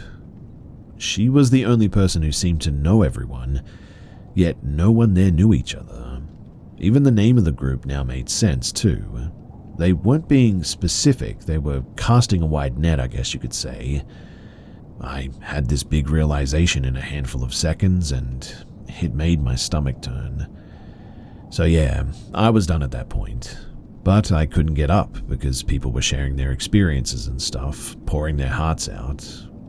This was the most messed up part though, in my opinion. There's no reason to do a releasing ceremony that forces people to feel their trauma like this, especially at the very first meeting. It's also inherently manipulative because it requires people to let their guard down. Then they can save the day by showing people how to release the very same pain that they just inflicted on themselves.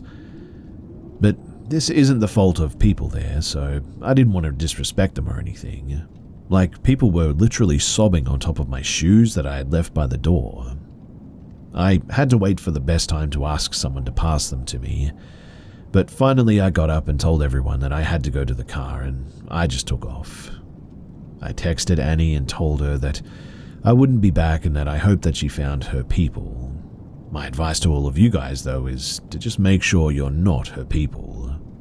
Be really careful of any spiritual ceremony or practice that demands vulnerability from you, especially directed by people who don't even know you beyond a name. It was a very creepy experience to be, well, a part of a cult like this for a moment. Like I said, it was extremely manipulative.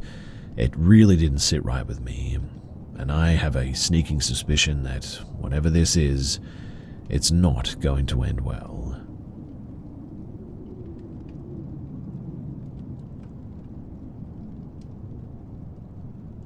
To start this off, I live in southern Minnesota, in basically the middle of nowhere.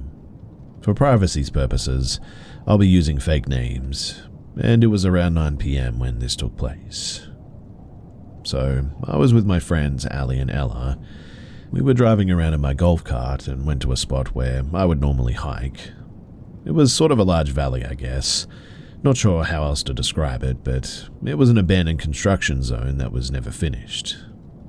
We were exploring in the open, just looking for cool rocks to take home.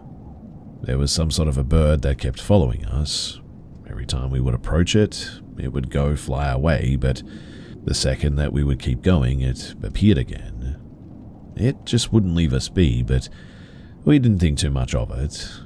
It sounded almost like it was making warning calls, perhaps, but Ella thought that she had heard a man's voice but brushed it off. This is actually pretty important to what happened next, but we decided to head to the other part of the valley, which was close to a nearby river. It was basically a clearing surrounded by trees with a big mound of dirt and rubble in the middle.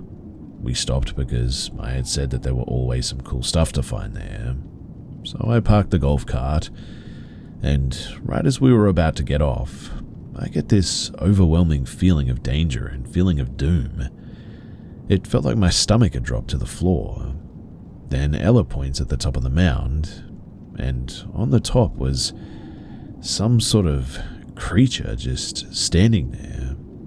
It was tall and skinny, short hair, coyote-looking ears, short neck, and abnormally long body. It was too small to be a deer, but way too big to be a coyote. It stood there too, just sort of staring at us. It didn't move, and I froze completely, unaware of my friend screaming at me to drive away. We all had a very strong feeling of danger and fear, and we just had instant bad vibes that something was wrong. Eventually, though, I caught myself and I quickly hightailed it out of there, and when we were driving away, it just sort of stood there, slowly turning its neck as we drove past. I would like to stress too that whatever this was, it was not a deer. I got a pretty good look at it, and it wasn't anything that I'd ever seen before, in fact. We are speculating that the bird was a warning sign and we saw something that we really weren't supposed to see. We're pretty much in shock and we have no idea what to do about any of this, so if you have any ideas as to what we should do, then please do help us. I'm sort of losing my mind over this, and I just don't know what to think and don't know what to do.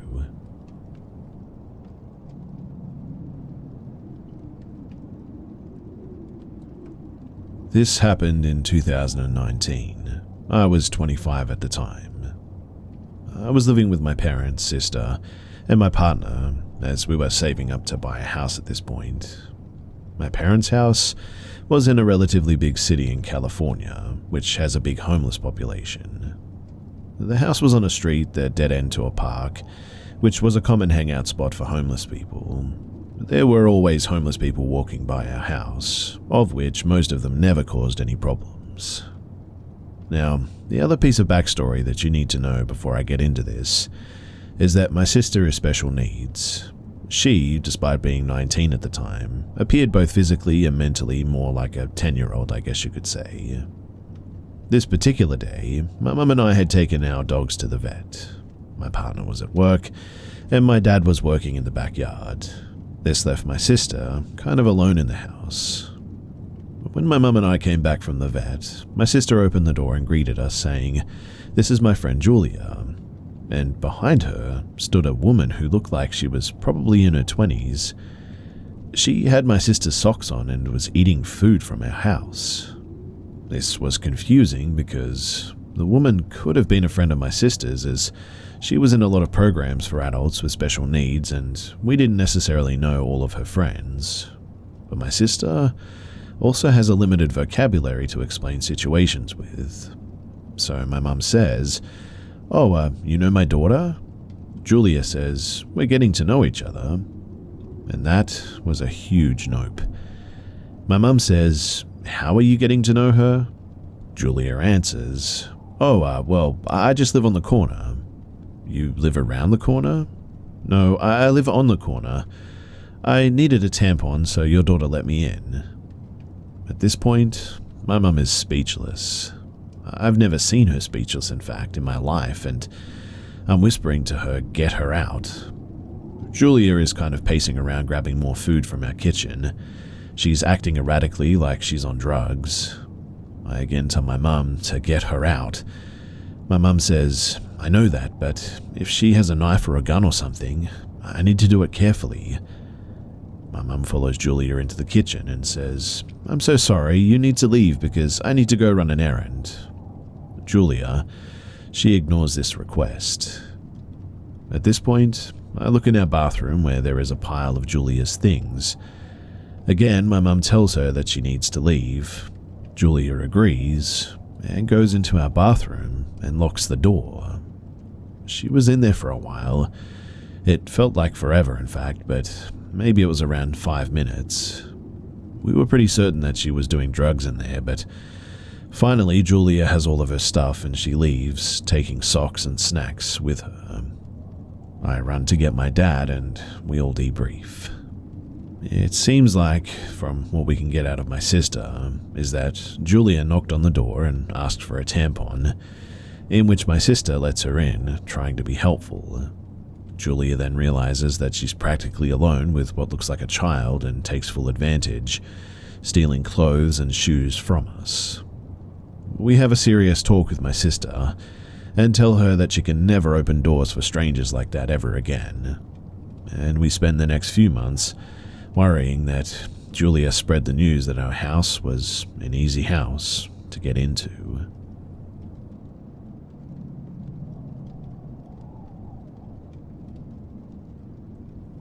This happened in northwest Houston. I've never really spoken about this one, as much as I had a much more frightening experience that takes precedence in my memory. But this one, it is weird enough to ask you guys what happened. So, I've only had one other paranormal experience, and after doing some research, I believe it was demonic. Well, there was another experience around the same time, within a few months of each other, and no paranormal experiences before or after these two, when me and my middle school friend were having a sleepover. We got a craving for snacks, and decided to walk to the closest gas station. The walk was about 1.5 miles, and included a walk through the woods behind our neighborhood.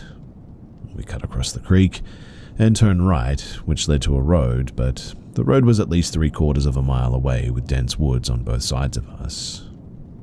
As we're walking, we were about 1/4 of a mile into this long stretch of woods. All of a sudden, this giant white figure steps out of the woods to our left. We both freeze in our tracks without saying a word, confirming that we both saw it, and it stopped and stared right at us. It was probably about 50 to 60 feet away from us, but it was absolutely massive. So it seemed a bit closer than that, I suppose, but I got instantly flooded with chills, and we both turned around and started sprinting back to where we crossed the creek, repeatedly saying, "What was that?" We never looked back out of pure fear, and all we could seemingly do was just, well, run. Whatever it was, though, it was built like a human, I guess, standing on 2 legs and had distinct yellowish eyes.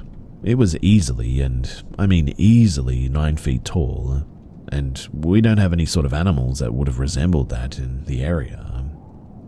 Me and that old friend, we lost touch, unfortunately. This was like 14 years ago, but I really wish I could reach out to him to talk about that moment again, because I know that he still remembers it just like I do. But can anyone add some insight? I find it sort of weird that I had 2 paranormal experiences within months of each other, and nothing before or since then.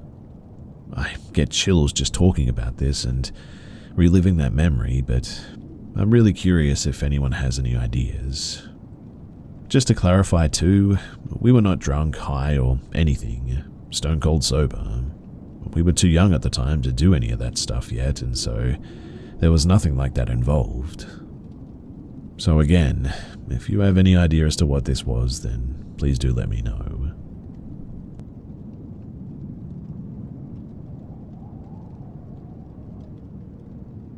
So my friends and I, who I'll refer to for anonymity's sake as A, E, S, and D, have been getting into paranormal investigations over the past few years. We aren't professionals by any means, nor do we claim to be. It's just something that we enjoy doing whenever we're able to get together. We've gone to a few supposedly haunted locations and done some investigations, but nothing prepared us for what we experienced here.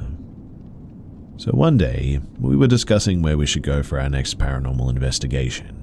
We had just finished another investigation a couple of nights prior, so we were still feeling pretty brave from that.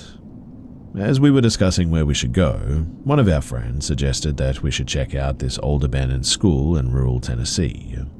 We had heard stories about this school from videos on YouTube, and from just online searches as well.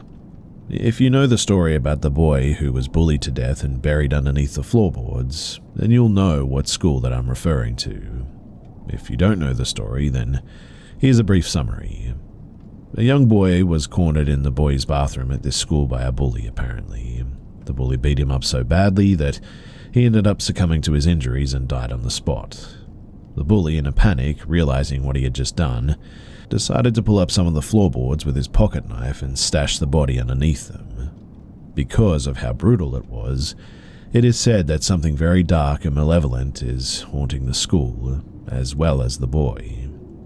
Some even speculate that this dark spirit is what drove the bully to take it so far and kill the boy in the first place.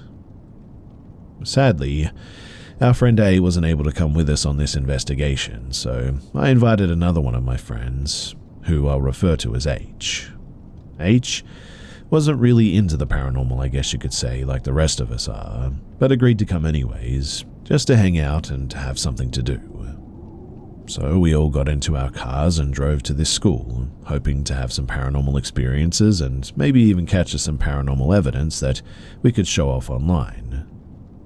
When we got to the school, we quickly realized that the pictures and the videos that we had seen online did not do the real thing justice. It was really creepy. The entire place was covered in shrubbery, vines, and graffiti.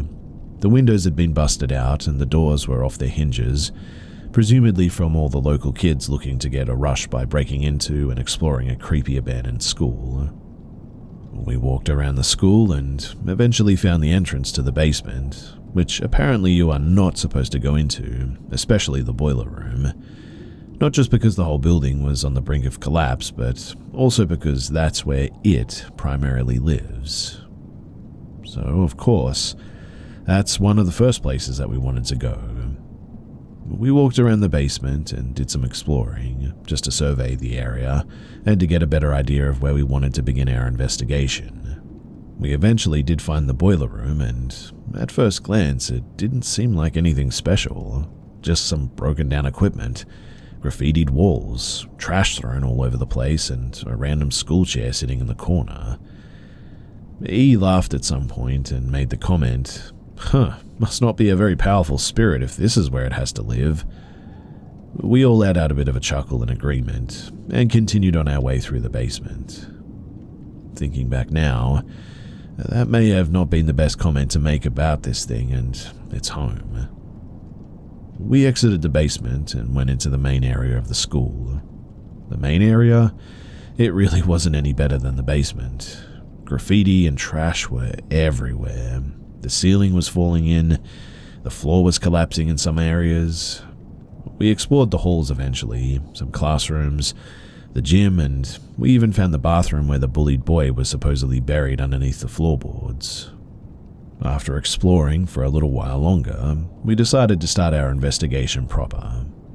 We set up a couple of cameras, motion sensor lights, and voice recorders in some of the classrooms, the hall, and the bathroom. As we were doing our investigation, 3 of us were in one of the classrooms while myself and H were in the hall right outside. The 3 of us that were in the classroom, we were just playing around with some dowsing rods and a spirit box. If you don't know what dowsing rods are, they are basically 2 copper rods that can spin freely, and they're used as a way for spirits to communicate with you, either by crossing the rods or pointing. The spirit box, that's a device that quickly cycles through radio waves and allows spirits to talk through the frequencies. Now, as they were asking their questions in the classroom, myself and H, we were staring down the hall. At the end of this hall is what we assumed was a staircase, but we couldn't be too sure because we couldn't reach that area due to the floor having collapsed. As myself and our friend were looking down this hall, we suddenly heard a loud bang come from the far end where the staircase was. We quickly shined our lights in the direction of the noise, but we didn't see anything. We kept watching for a minute, just in case something or someone came out. But after a couple of minutes of nothing, we sort of just assumed that it must have been an animal or a rat or something like that. Eventually, I made my way into the classroom with the others while H stayed in the hall. As we were asking our questions and hoping for a response through the dowsing rods or the spirit box, I noticed H in the hall. He was all of a sudden ghostly white and fixated on the area where we had heard the noise prior. I asked him what was wrong, if he was okay, to which he says, "I don't want to freak you guys out, but I could have swore that I just saw someone poke their head out from around that corner and look right at me." We were all kind of like, "Oh, it's probably just your mind playing tricks on you," but he was still very insistent on what he saw. Now, we had seen and heard things during our investigations before, but something about the way H looked had us all a little bit spooked now. H, insisted that we move on to another area, so we obliged him and went back to the main foyer where we had entered. We were standing there talking about where we should go next when we hear what sounded like a child's laugh coming from the classroom where we had just been. We all instinctively shut up and froze in place. Finally, our friend S broke the silence. What was that? Eventually, he built up the courage to go and see what it was. He started making his way back to the classroom when something told me that it really wasn't safe for him to go back in there. I quickly grabbed his arm and said, "Hey man, I don't think that's a good idea." To which he brushed it off and proceeded to head towards the classroom. A split second later, we heard a loud crunch and a crash come from the room, so we all ran to see what it was. When we reached the classroom, we were horrified to see that the floor had collapsed right where we had been standing moments earlier.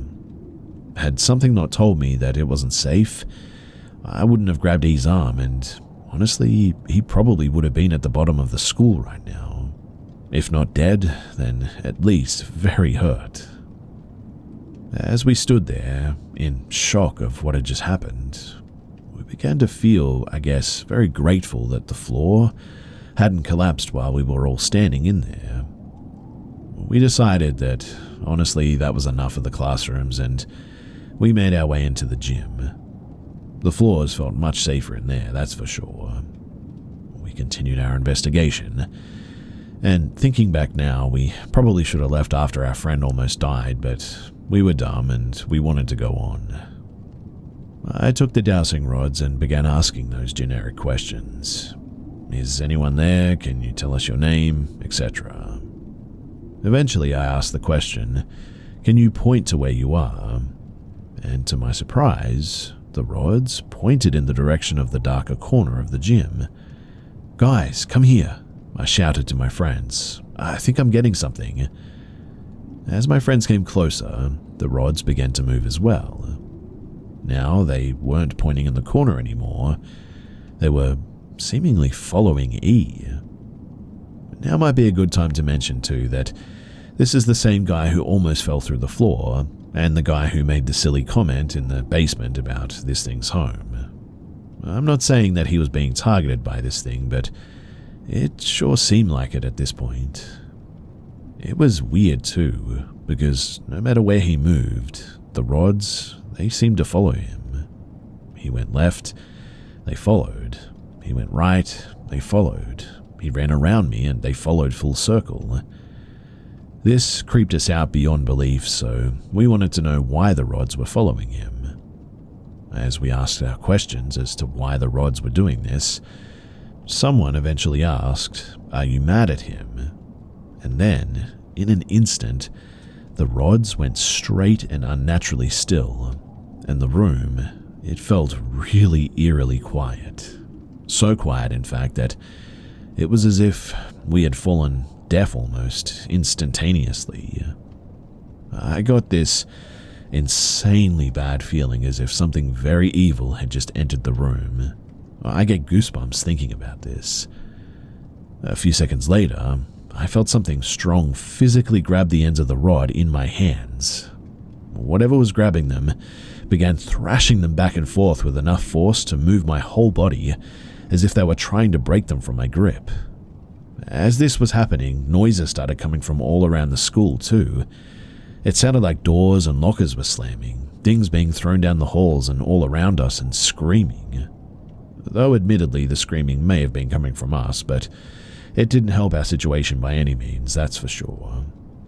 We were all terrified. We had never experienced anything like this before. Then H, the same guy who saw the thing at the end of the hall, pointed in the direction of the dark corner of the gym and let out a guttural, blood-curdling scream.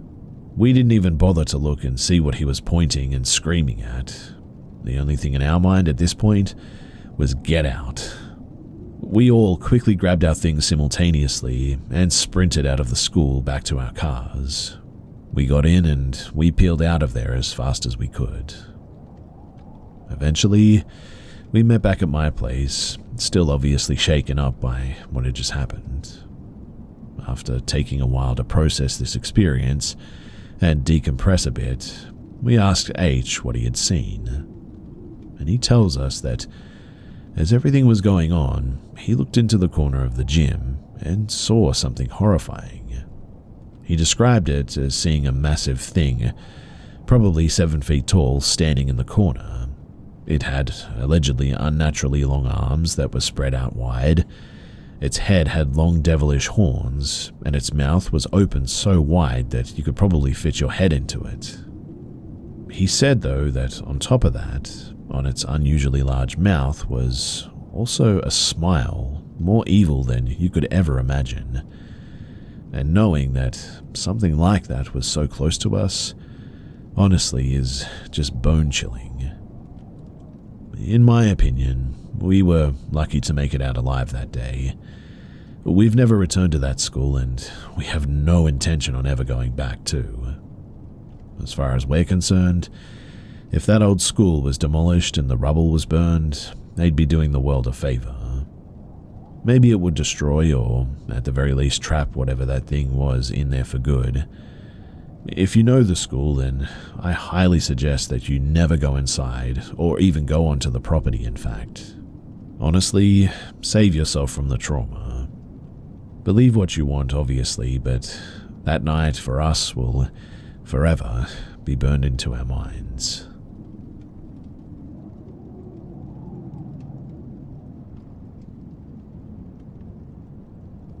So, to give some context, this story takes place at a campground where myself and others have had some strange experiences, but those stories are going to have to wait for another time. When I was around 12 years old, though, I accompanied my father to our family's longtime campground where he was going to perform some lawn care work before the camping season began later that month. We were probably going to be there for a while, so I asked my dad if I could invite my friend to come with us, just to keep me entertained while he finished up some mowing. To my delight, my dad agreed and said that he could come. For privacy purposes, I'll be referring to my friend as D. Now, D and I had been friends for years at this point, and had many of the same interests. Among those common interests was our curiosity for the unknown and the paranormal. So while my dad was busy mowing, I suggested to D that we should try to do some EVP recordings in the cafeteria, just to see if we could capture anything, to which he happily agreed. The cafeteria was a 2-story cement and brick building, with the upstairs being where the kitchen and dining hall were, and the basement, otherwise known as the dungeon. It was an old dorm that was being mostly used for storage at this stage, with a very big and dimly lit storage room as well, a long hall, a smaller storage room, and a rather large bathroom. The whole atmosphere down there always gave me the creeps too. Anyway, myself and Dee made our way into the dining hall and sat down at one of the tables. We got out my old flip phone and started using the voice recording app to see if we could catch any voices or other unexplained sounds. We took turns asking questions and waiting for responses for about 5 minutes, but to no avail. Until we heard some noises coming from the dungeon. We discussed going down there to see what the noise was, but we chalked it up to being an animal, since it wasn't very uncommon for animals to get into the buildings at this campground. So for the most part, we just brushed it off, I guess you could say. We continued with our makeshift EVP session for about another 5 minutes, until we heard another noise coming from the same dungeon. But this time, we both froze in place. We looked at each other in shock, and, what were we hearing? My friend looks at me and says, "Is that chanting?" At this point, we were both pretty freaked out, and we decided to exit the cafeteria and just go on a walk. As we were walking, we were speculating what the sounds we heard could have been. I did my best to come to some logical explanation as to what we were hearing. There was no way that there were people down there. We would have seen or heard them beforehand, right? As we continued our walk, we ended up about 60 yards from the backside of the cafeteria, where we could see a door with a window that led into the dungeon. We both looked at the door and didn't see anything weird, so we kept walking. I made the mistake of saying to Dee, how scary would it have been if we looked at the door and saw someone looking back, as a bit of a joke. And immediately, I kid you not, after saying this, we both looked back at the door, fully expecting nothing to be there. But to our horror, something was there. Not just something, though. There were multiple people. I instantly froze in place, terrified of what I was seeing. There were 3 people that we could see, and they appeared to be in what looked like cloaks of some sort. 1 in a red cloak and 2 in black on the other side, staring directly back at us. One of the scarier parts, though, was that I never even saw their faces, just the hoods that they were wearing. Before I could even ask Dee if he was seeing what I was seeing, I looked to see him in full sprint down the road about 50 yards in front of me. So instinctively, I started running too. We ran to tell my dad what we had heard and seen, to which he pretty much brushed it off, but said that he would go and check it out just to ease our minds. Now, my dad is not a man to be messed with.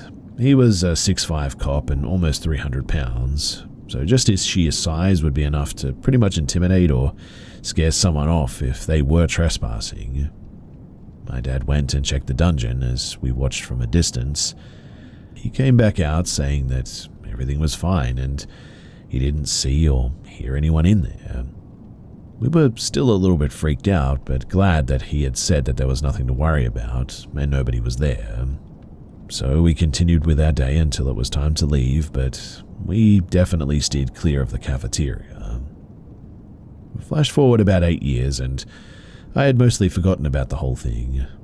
But one night, my older brother, who was older than me by about 7 years, and we were up late one night, sitting on our parents' back deck, just reminiscing about the times that we had growing up. But we eventually got to talking about spooky stuff that had happened to us, and that brought us to talking about our experiences at the campgrounds.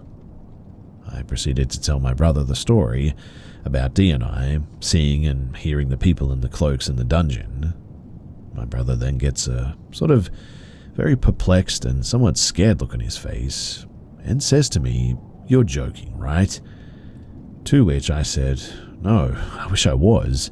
You can ask Dee and he'll tell you the same thing." My brother, getting more and more freaked out by the story that I'm telling him, proceeds to tell me something that, honestly, has haunted me to this day. He tells me that when I was about 2 years old, apparently a satanic cult had broken into the campground. The cultists had gone through every dorm and the church, gathered all of the Bibles, and taken them to the field, which was directly on the other side of the road from where myself and Dee had seen the people in the window. He tells me that they had burned a massive pentagram into the field, piled all the Bibles in the middle, and allegedly set them on fire.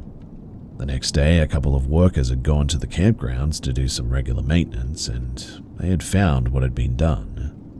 They called the police, and according to my brother, they not only found the pile of burned Bibles inside of this massive pentagram, but they also found the remains of dead animals all around it in a sort of ritualistic pattern. Nobody had heard or seen anything more about the cult since then, until I told my dad and my brother what Dee and I had experienced. Flash forward to today, so 11 years since what we had experienced, and nobody has heard or seen anything else that we know of anyway. So, did Dee and I just imagine what we had experienced, or did we happen to interrupt another cult gathering of some sort? After hearing what my brother told me and comparing it to what we saw, I find it hard to believe anything other than the latter.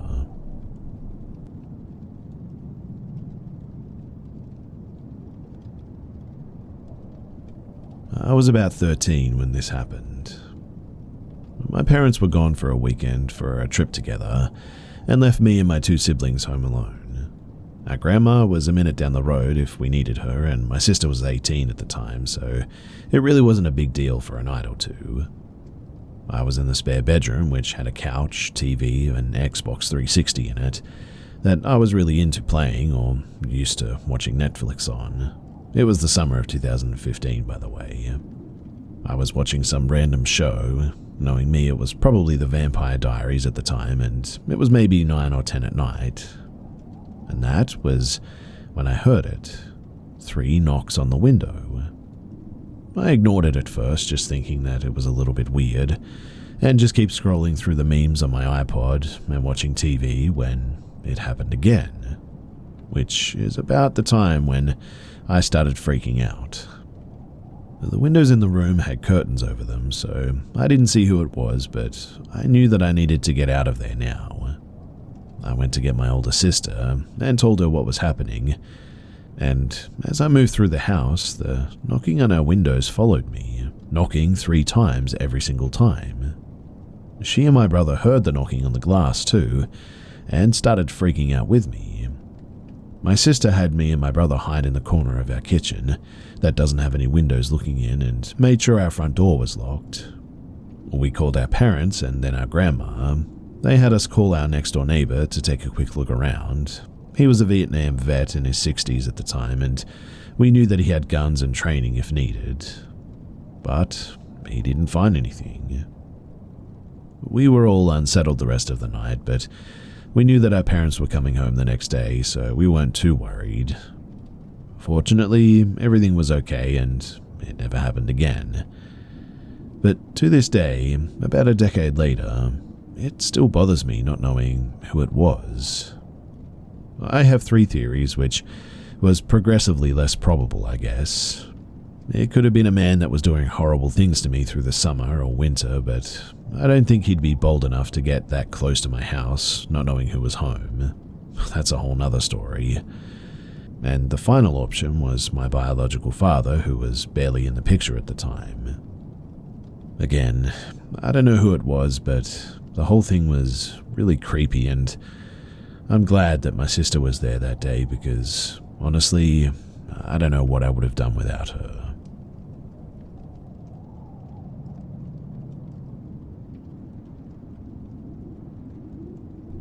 We've had our cabin in the mountains since 1966. It was my father's heaven on earth because he grew up close by and had to leave home at a young age to go to VA school for the deaf and blind. He had detached retinas. Anyway, he died in 1995 of leukemia, but made my sisters and I promise that we'd take care of the cabin before he passed.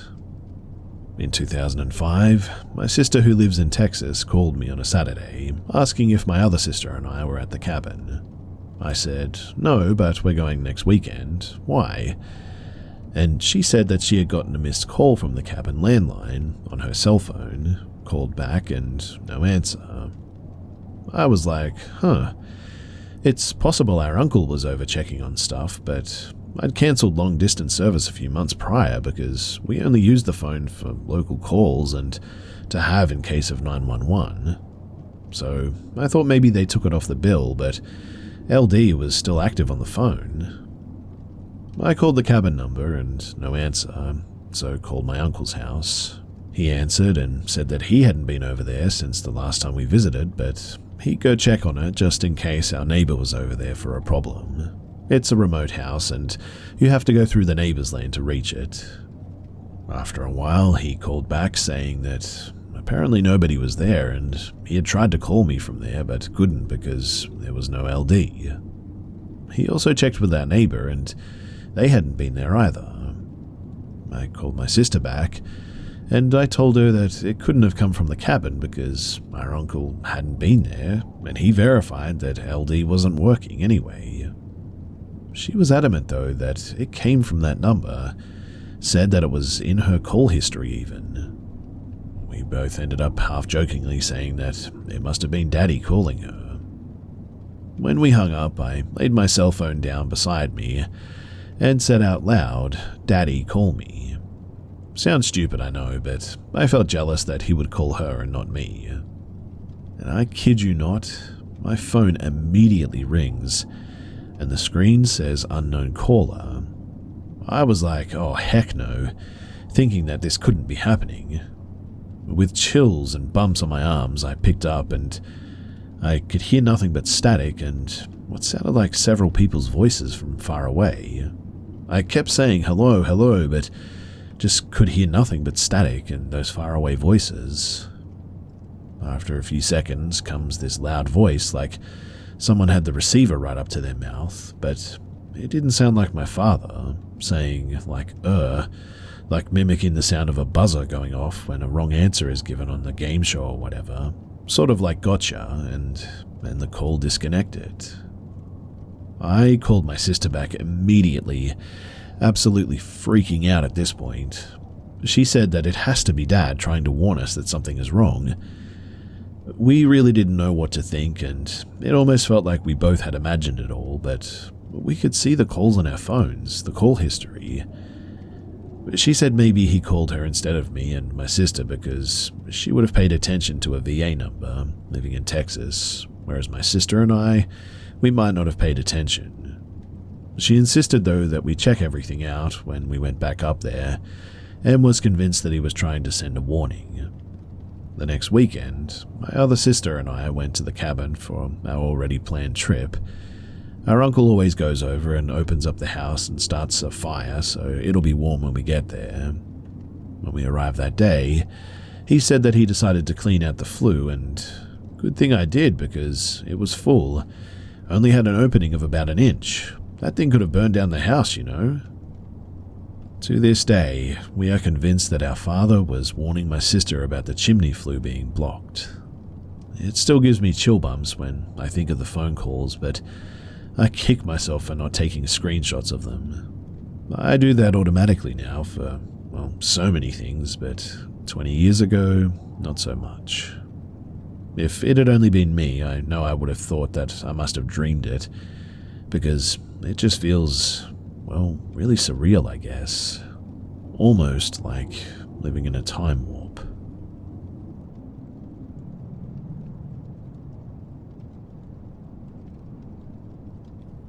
I was 19 at the time, around 2009. I had a weekday off work. I decided to go to the beach by myself and brought my guitar along. This was rural Northern California, where the beaches are below cliff faces and usually empty of other people. Now, there was a particular beach where someone had built a driftwood hut into the side of a steep cliff, with the beach below about maybe 100 feet. You can just barely see the roof of the structure from the highway. I'd always wanted to check it out, so I parked my car on the highway and made my way along a narrow trail to the hut. It was a beautiful day, so I sat up near one of the hut's windows and was playing my guitar and watching the waves. Suddenly, I hear someone else walking down the trail. I'm a little bit nervous, but figure that it must be well known to locals or something. But then enters the man. Immediately, I get a major creepy vibe from him. He's in his late 50s, overweight, unshaven, thick glasses, sloppy, dirty clothes, sweatpants and a dirty white shirt, but not homeless or anything. He immediately initiates conversation with me. First, just sort of nice pleasantries, talking about the view, the weather, but then he starts asking personal questions. Like, do you live around here? Do you go to college? Are you working today? Are you here with anyone? I answer very vaguely and am starting to get uncomfortable and feeling sort of trapped. The hut is very long and narrow, and there's no way for me to get to the trail leading back to the car without passing by him. At this point, I only say the bare minimum, trying to show him that I'm really not interested in conversation. I look away and he suddenly snaps a picture of me on his disposable camera. I ask him what he's doing, and he says that he wants to show his friends back home how beautiful the girls in California are. At this point, I start brainstorming my options. I could try to run past him, but I will have to get close. I can jump out the windows of the hut towards the ocean, but it's a pretty steep cliff face to the beach, 100 feet or so below. My gut started telling me that this was a dangerous situation, but I was frozen. I didn't know what to do.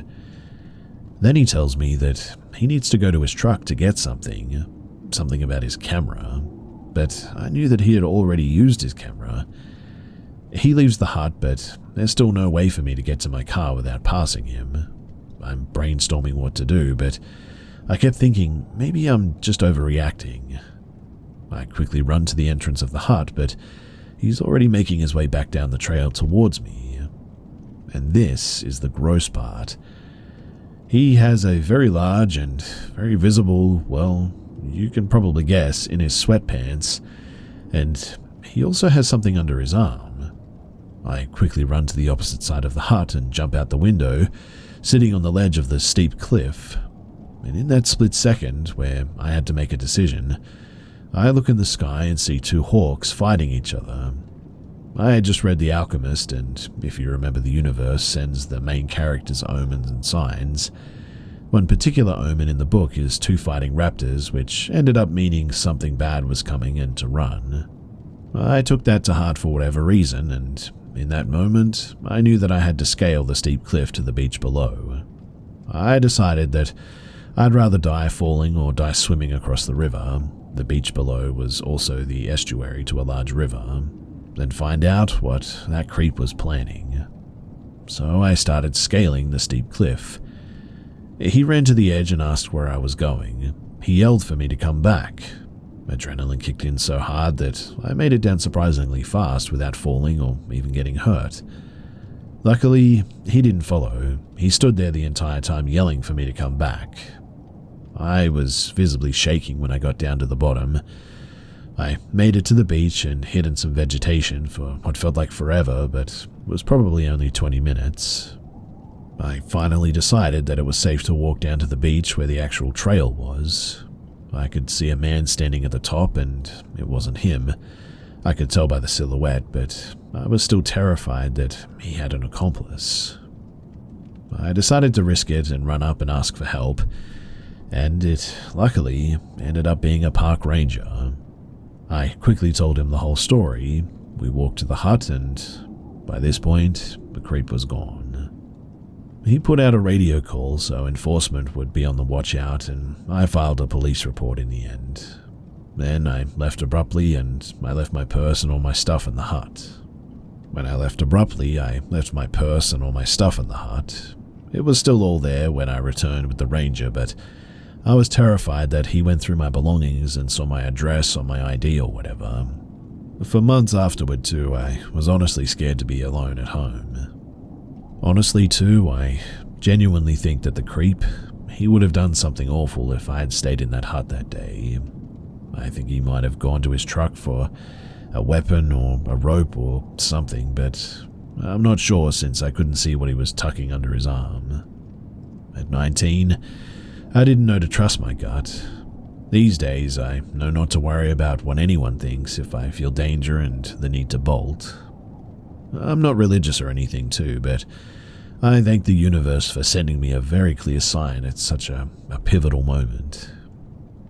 In the end as well, nothing ever came of the report, but sometimes I search for that town name and crimes in case I ever recognize his mugshot, because something tells me that this was not his first or last time trying something like this.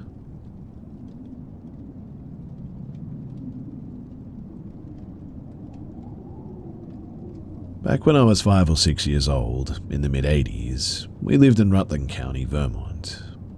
There was a marshy area behind our house, separated by a small wooded area. I remember almost every night for about a couple of weeks waking up to strange lights in the wooded area behind the house. My room, it was on the second floor of the house, facing the rear towards the wooded area, and I could just see the edge of the marshy area through the trees during the day.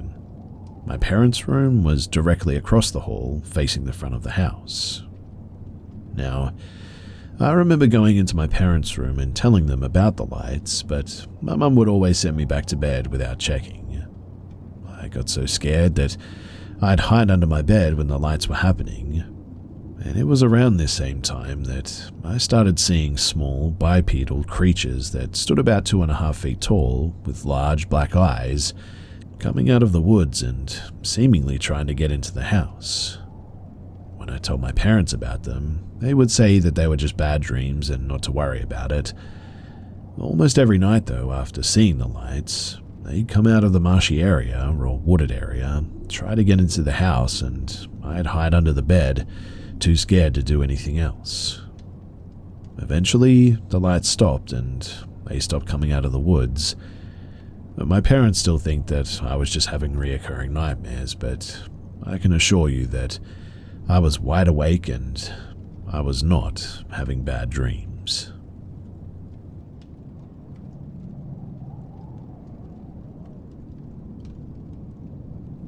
So my uncle was put into an asylum last year because, well, he swore that he saw his brother, my father, in the kitchen of the house that we all share together. My uncle, myself, my mum, my little brother, and our cousin, my uncle's kid, all live in one house together because our family is kind of poor and we can only afford one house between the lot of us. My dad, he worked for the army, so he was deployed to different countries a lot. We hadn't seen him since just before Christmas, which we had to celebrate a little early that year due to my father's departure the day before Christmas. About a month had passed since my dad was deployed, before my uncle shouted his name happily from the kitchen. Me, my brother, and my cousin rushed into the kitchen to find my uncle stood there, alone and sort of confused. "Where is he?" my brother asked. "He was right here. He just... I swear he was," my uncle replied. Moments later, there was a loud knock at the door. My mother actually answered it, to find another soldier outside holding my father's uniform and tag necklace.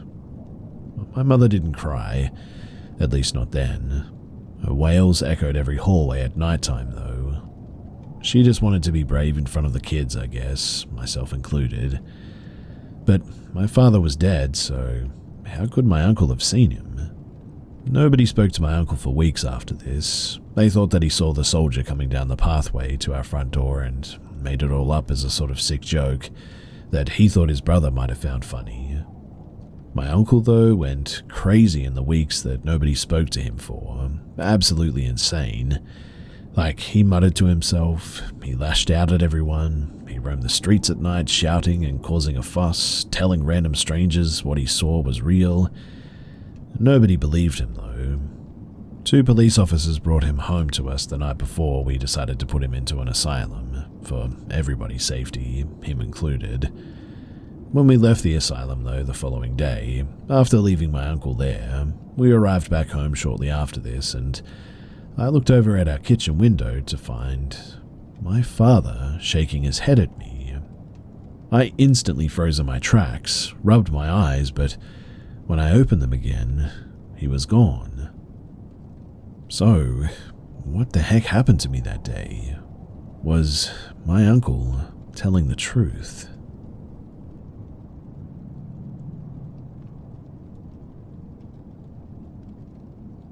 I've never really told this story to anyone because, honestly, it still gives me the creeps many years later, and I'm afraid that people will think that I'm crazy for it.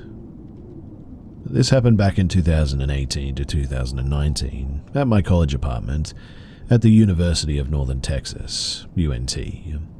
This was student housing right outside of the IOOF cemetery, which is a couple of blocks long and many students will cut through to get to campus.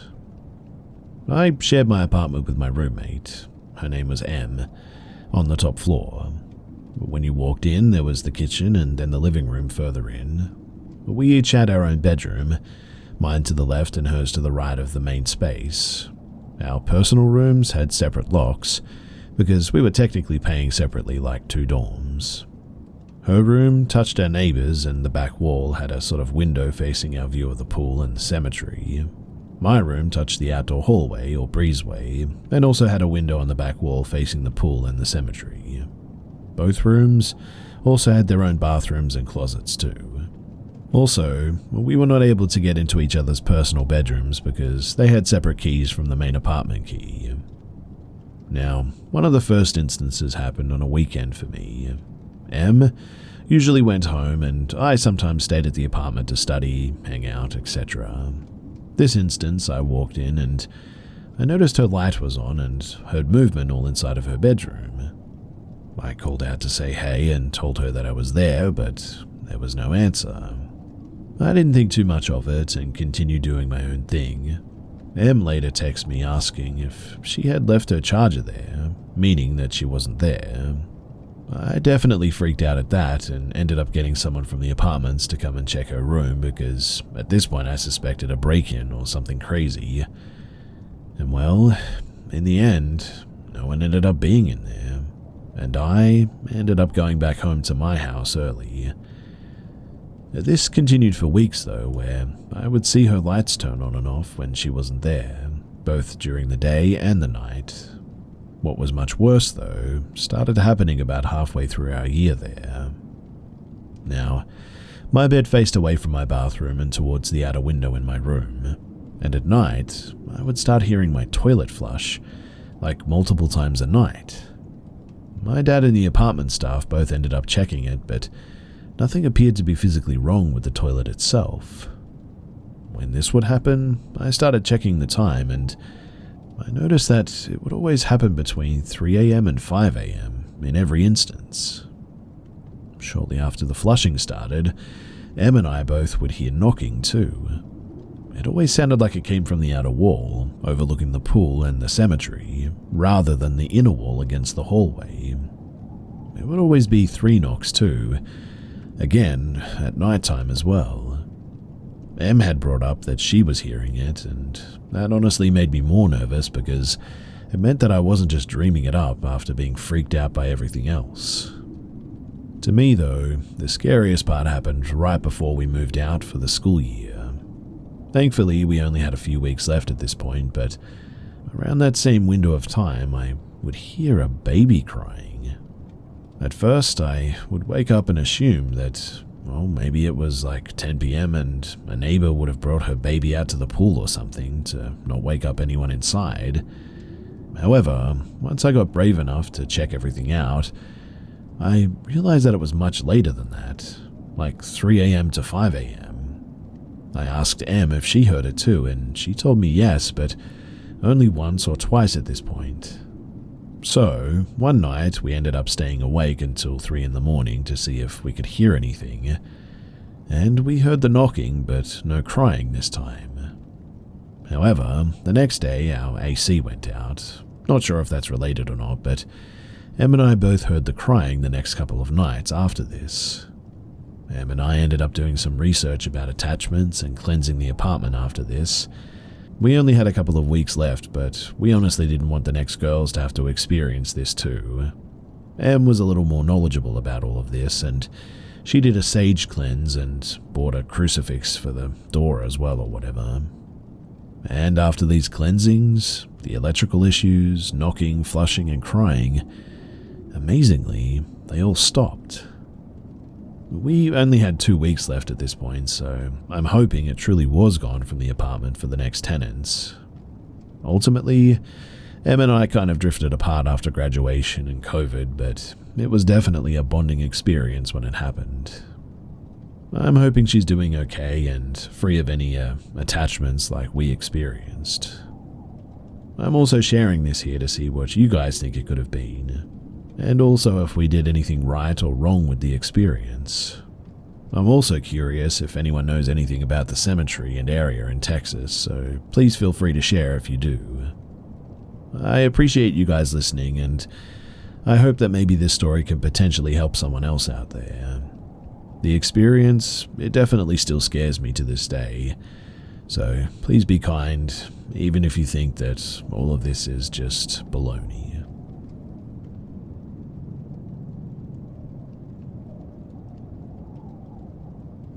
This is one that still spooks me to this day, especially knowing my dad and just how unusual it is for him to believe anything spooky.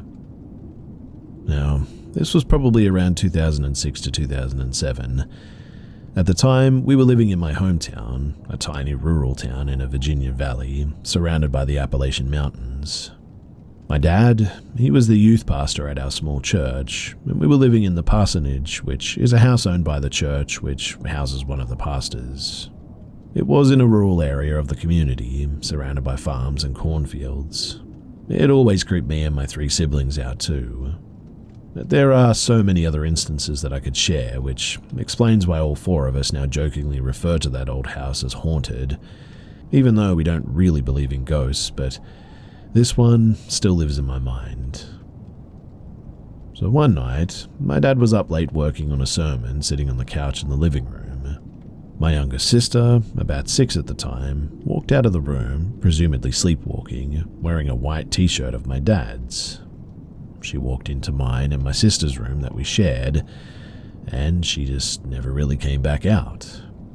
My dad got up to get her and bring her back to bed, and when he got to our room, he realized that somehow she wasn't in our room. He looked everywhere too, the kitchen, the laundry room, etc., trying to figure out where she went. Eventually, he went into her room she shared with our younger sibling, and there she was, still asleep in her bed, wearing purple pajamas. My dad has 2 masters in theology and is still a pastor to this day, and he has no explanation for what he witnessed that night, and it really weirded him out. The only reason I know about this story is someone at our church told me the story one time. I asked him about it, and he confirmed that it was true, and that he never wanted to tell us because he didn't want to scare us, and he knew how scared we were in that house already. It's definitely one of the weirdest things that we've encountered, and honestly, I hope to never hear something like it ever again.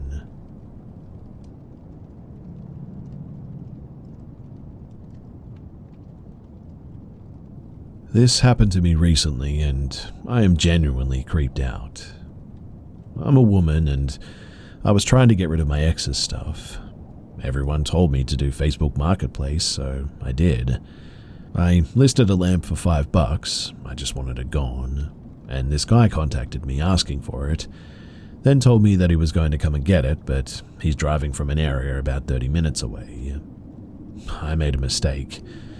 I put the lamp right outside of my door because I'm a coward and I lied about an emergency that I had to leave for. But I think that my lie just saved me from something really bad. You see, I have a door camera, and I watched as 3 full-grown men walk up to the lamp, stand there for a few minutes, and then walk off. On the video, they were talking and sounded sort of upset that they came all this way for nothing. They left, and maybe I'm wrong, maybe they really did just want the lamp. But still, why travel so far for a lamp, right? And why bring 2 friends? Also, I just rewatched the cameras and they looked under my doormat and took a picture of my door as well. I'm not going to ever let anyone come to my door like that again, and I feel really dumb about it. But what's done is done, and I guess the lesson is learned. I'm just wondering if there's anything that I can do about this. Should I prepare for them to come back at some point? And if so, well, what should I do?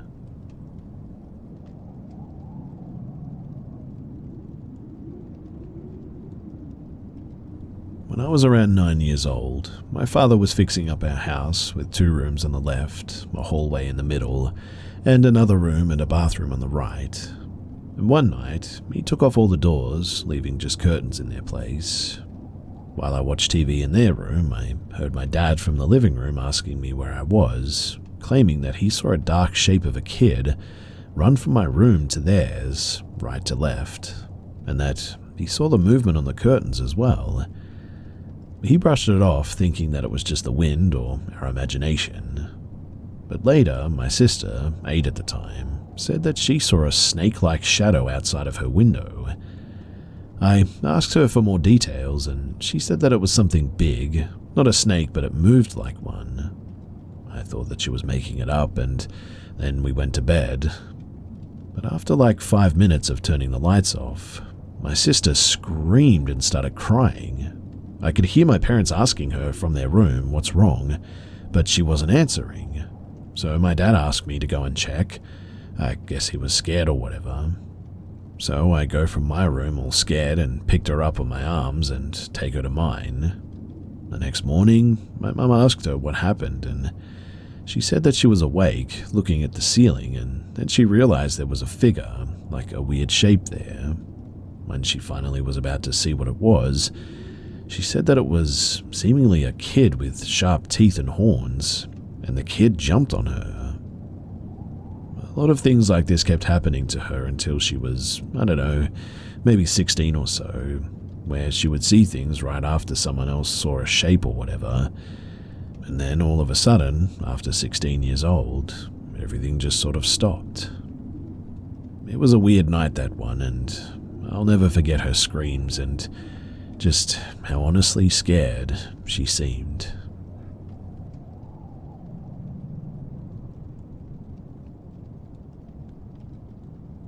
This was about a year ago now, and I still think about it a lot. So I was laying in bed next to my partner. We had both fell asleep around 10 or 11 that night, which was kind of out of the ordinary for us because we're normally night owls. I want to preface this too by saying that neither of us do any sort of drugs, drink, and have both not really even smoked weed since like November of 2022. In other words, it had been at least a month or two at this point that neither of us had smoked. Now, have you ever had one of those dreams like inside of a dream? Well, this was one of those. I didn't think that I was sleeping, but I certainly was. I turn over and check my phone. It's around 2 a.m. and everything seems real normal, but then the door opens and it has to have opened only enough for a person to slip in and out. I open my eyes in the dream and I see what appears to be a man that's around 8 or 9 feet tall, standing at the foot of my bed. He leans over my partner and stares at him dead in the face, but while standing there, just slowly gets closer and closer, and gets so close that it's like he was about to kiss him. The odd part is that he's still at the edge of the bed and his body is leaned over the bed. We have a queen-size bed and it's raised. Humanly, this wouldn't have been possible is what I'm getting at. I try to move, but it feels like these bricks are on my chest and I'm just completely stuck. My partner, on the other hand, I'm hearing him make uncomfortable sounds in his sleep, like something is wrong, but I can't wake him up. I began using the only bit of strength that I had left in my body to tap my boyfriend with my hand. We're laying backs flat side by side and I'm on the edge. I finally am able to pull myself out of it. I wake up as he stands straight up and moves toward my side of the bed, my eyes now open. He sees me and he looks as if he's moving from the end of the bed to the side of the bed where I'm at. Then I raise my body up and it's weird. It was kind of like I scared him if I was to put words to it. But he slowly walks to the center of the room. He's facing away from me now. And then this figure in less than 2 seconds just vanished into thin air. Our room door is always shut at night, and obviously at this point I'm not going back to sleep, so I get up to go and check the door, and it was actually cracked open. I check my phone, and it's 2:32 in the morning. So how long did this go on for, I wonder? And based on the door, was it real? How did this happen, too? I'm a witch and I thought that I was protected, but the truth seems to be that no one is safe from, well, what others describe as the Hat Man.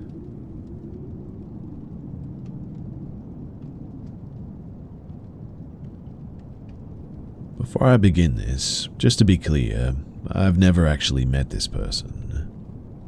So this all started about 5 months ago, and it was quite a pleasant interaction, I guess, but it has slowly gotten worse and, well, just really creepy, I guess. Around November or October, I noticed that my wing mirror on my car had been put inwards. I park about a street away from my house, so I have a short walk to my house. My house is on a main road with one drive and my parents park in the drive. I asked my mother if this was her, as it was a thoughtful thing to do. She maintains that it wasn't her, and my father also said that it wasn't him. So I thought it was a kind soul or just a thoughtful person. After all, where I park, it has a lot of older people, and they always say good morning to me when I set off to work. This continues for months onwards.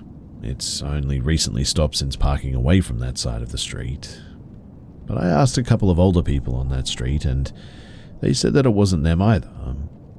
At this point, I only wanted to say thank you, but I continued going to work and didn't really notice anything else until, well, the winter weather got worse. And in December of 2023 was when the weirdness continued. The frost kicked in and the snow started on occasion. Since I set off from work at about 7 a.m, it can be pretty frosty at that time, and I would need to sort of de-ice my car a lot. And about mid-December, I guess, I remember running late for work. It was around 7:15 in the morning, and I still had not de-iced my car, so I was doing a careful rush to my car as it was pretty cold and icy, only to get there and see that it had been de-iced for me. I was confused, a little bit happy, but also a bit shaken, I guess. It was a strange feeling, I suppose. Again, I asked my parents and anyone that I saw on the street if they had done it, but it wasn't any of them. My mum laughed and said, you might have a secret admirer. And honestly, it was like she was a fortune teller. The de-icing of my car happened a few times more on very icy days, and from January onwards is when it got strange to the point that I started parking elsewhere. About the end of January, start of February 2024, I saw what I can only describe as homemade food left on the top of my car. And no, don't worry, I didn't eat anything. I ended up throwing these away once I got to work, but I found this situation was getting beyond strange at this point. It was around this time, too, that the first letter or note was left. It was written in what I can only describe as doctor's handwriting. It was basically asking if I enjoyed being treated like, and I quote, the princess I deserve to be treated like. I brought this home, showed my parents, and they didn't like this at all. My dad said that he was going to start parking on the street and I can park on the drive for a while. I said that that would be a good idea. However, if this person was looking for my car, he would know which house was mine. My dad agreed, but also pointed out that he or she may have already been watching me and may actually already know where I live. He stated that the main thing was that me walking home from my car to the house at 8:15 p.m. I work 12-hour shifts. He said that this could be risky. He also stated that he would sort the situation out if anything happened. I questioned possibly going to the police, but my dad stated that they would just laugh at us without any proof. I knew that he was right too, so in the end we didn't really have anything. I didn't like the idea of parking back on the street, so I didn't. It's now April and I stopped parking on the drive a few weeks ago, and now I've started parking on a different street still close to my house. Nothing has happened since February, and I really hope that it doesn't, as it's starting to get worse and to escalate. So my question for all of you guys is, do I have a stalker? Or is someone just trying to mess with me? How do I catch this person in the act so I can figure out who they are? I'll try and answer whatever questions you guys have when I can, but if you guys could help me out, then that would be amazing.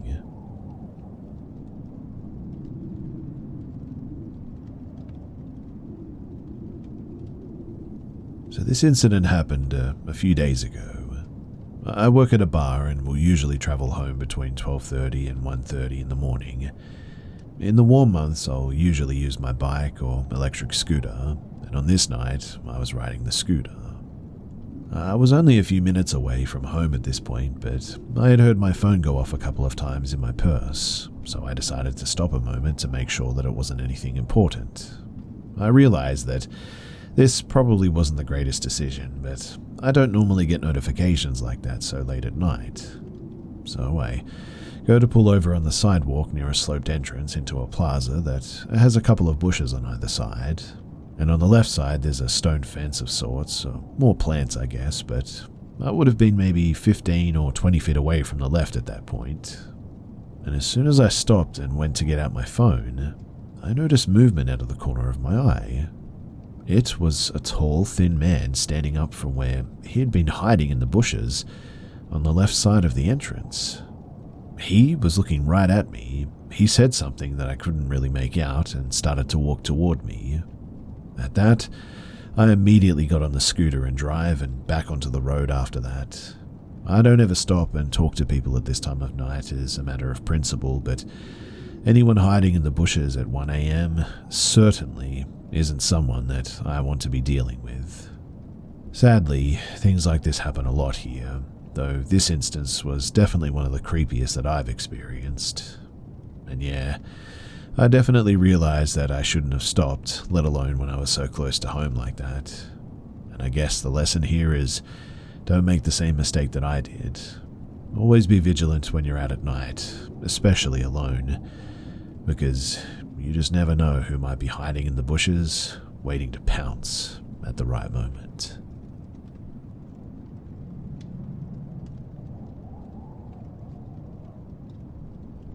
One year ago, I was on an app, a local app, where you could talk to people who were within your area.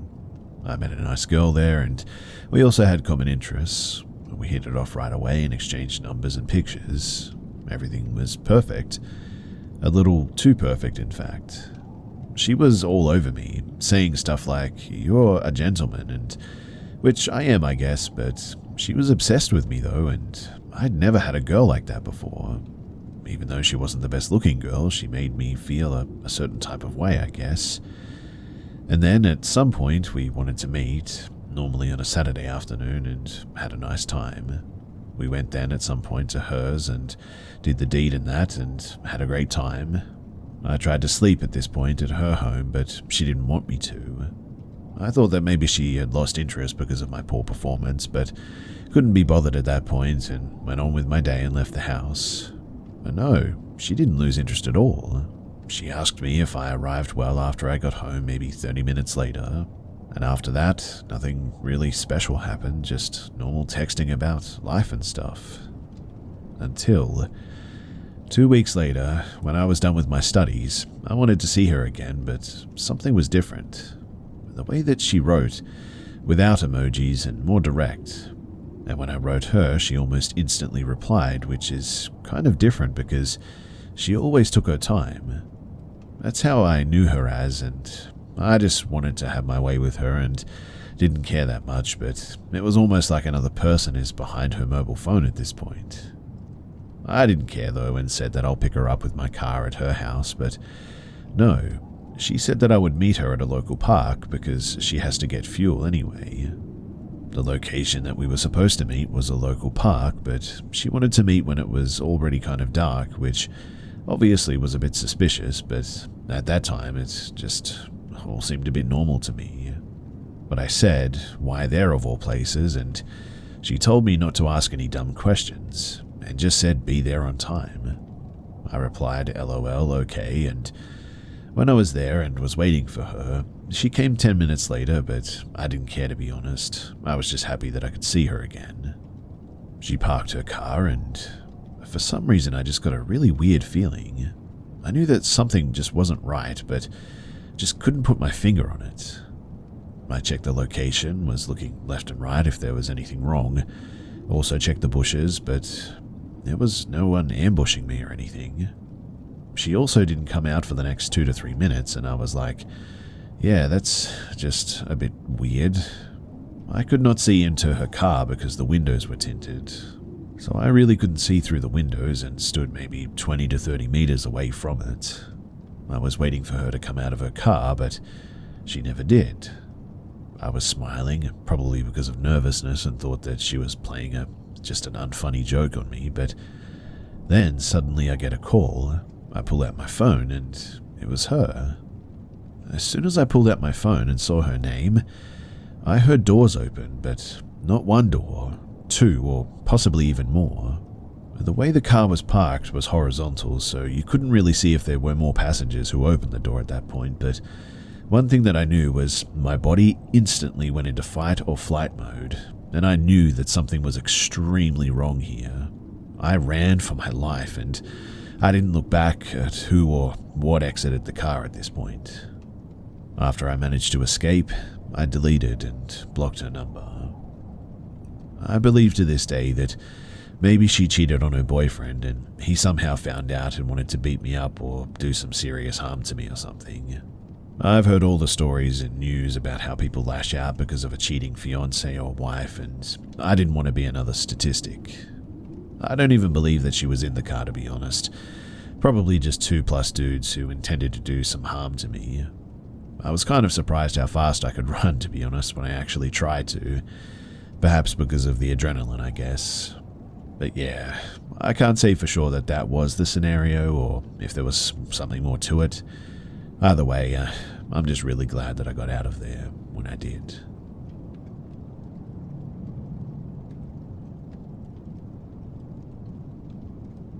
So it takes me, a 23-year-old female, about 4.5 hours to drive home when visiting my family.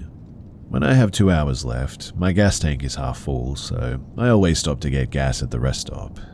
This time I really had to use the restroom, and so I just wanted to quickly pull into the first pump that I saw available, pump gas, go to the restroom, and be on my way. When I pulled up, there was a car at the pump in front of me and a man was getting gas. Now, he was staring at me when I pulled up behind him, which I never gave a second thought to because I find it to be pretty common, to be honest. I mean, I do the same thing when a car pulls up behind me. But here's the thing. As I'm doing my thing with putting my card in, opening the gas cap, etc., I noticed that he was still staring at me through my peripheral vision. When I looked over, he would look away. When I get gas, my parents always told me to be aware of my surroundings, and so as I pump, I do a bit of a routine of looking to my left, right, in front, and behind. And this man was still watching me. So at this point, I'm just sort of staring back at him. His, who I assumed to be because they looked identical, son gets out of the car, says something to him in his ear, and switches places with him.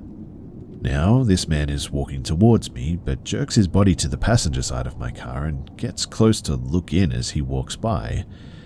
Great, I think. He's trying to rob me now.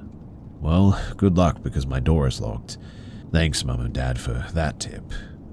He was walking around my car pretty closely while staring at me, pauses for a second, and then quickly goes inside the convenience store.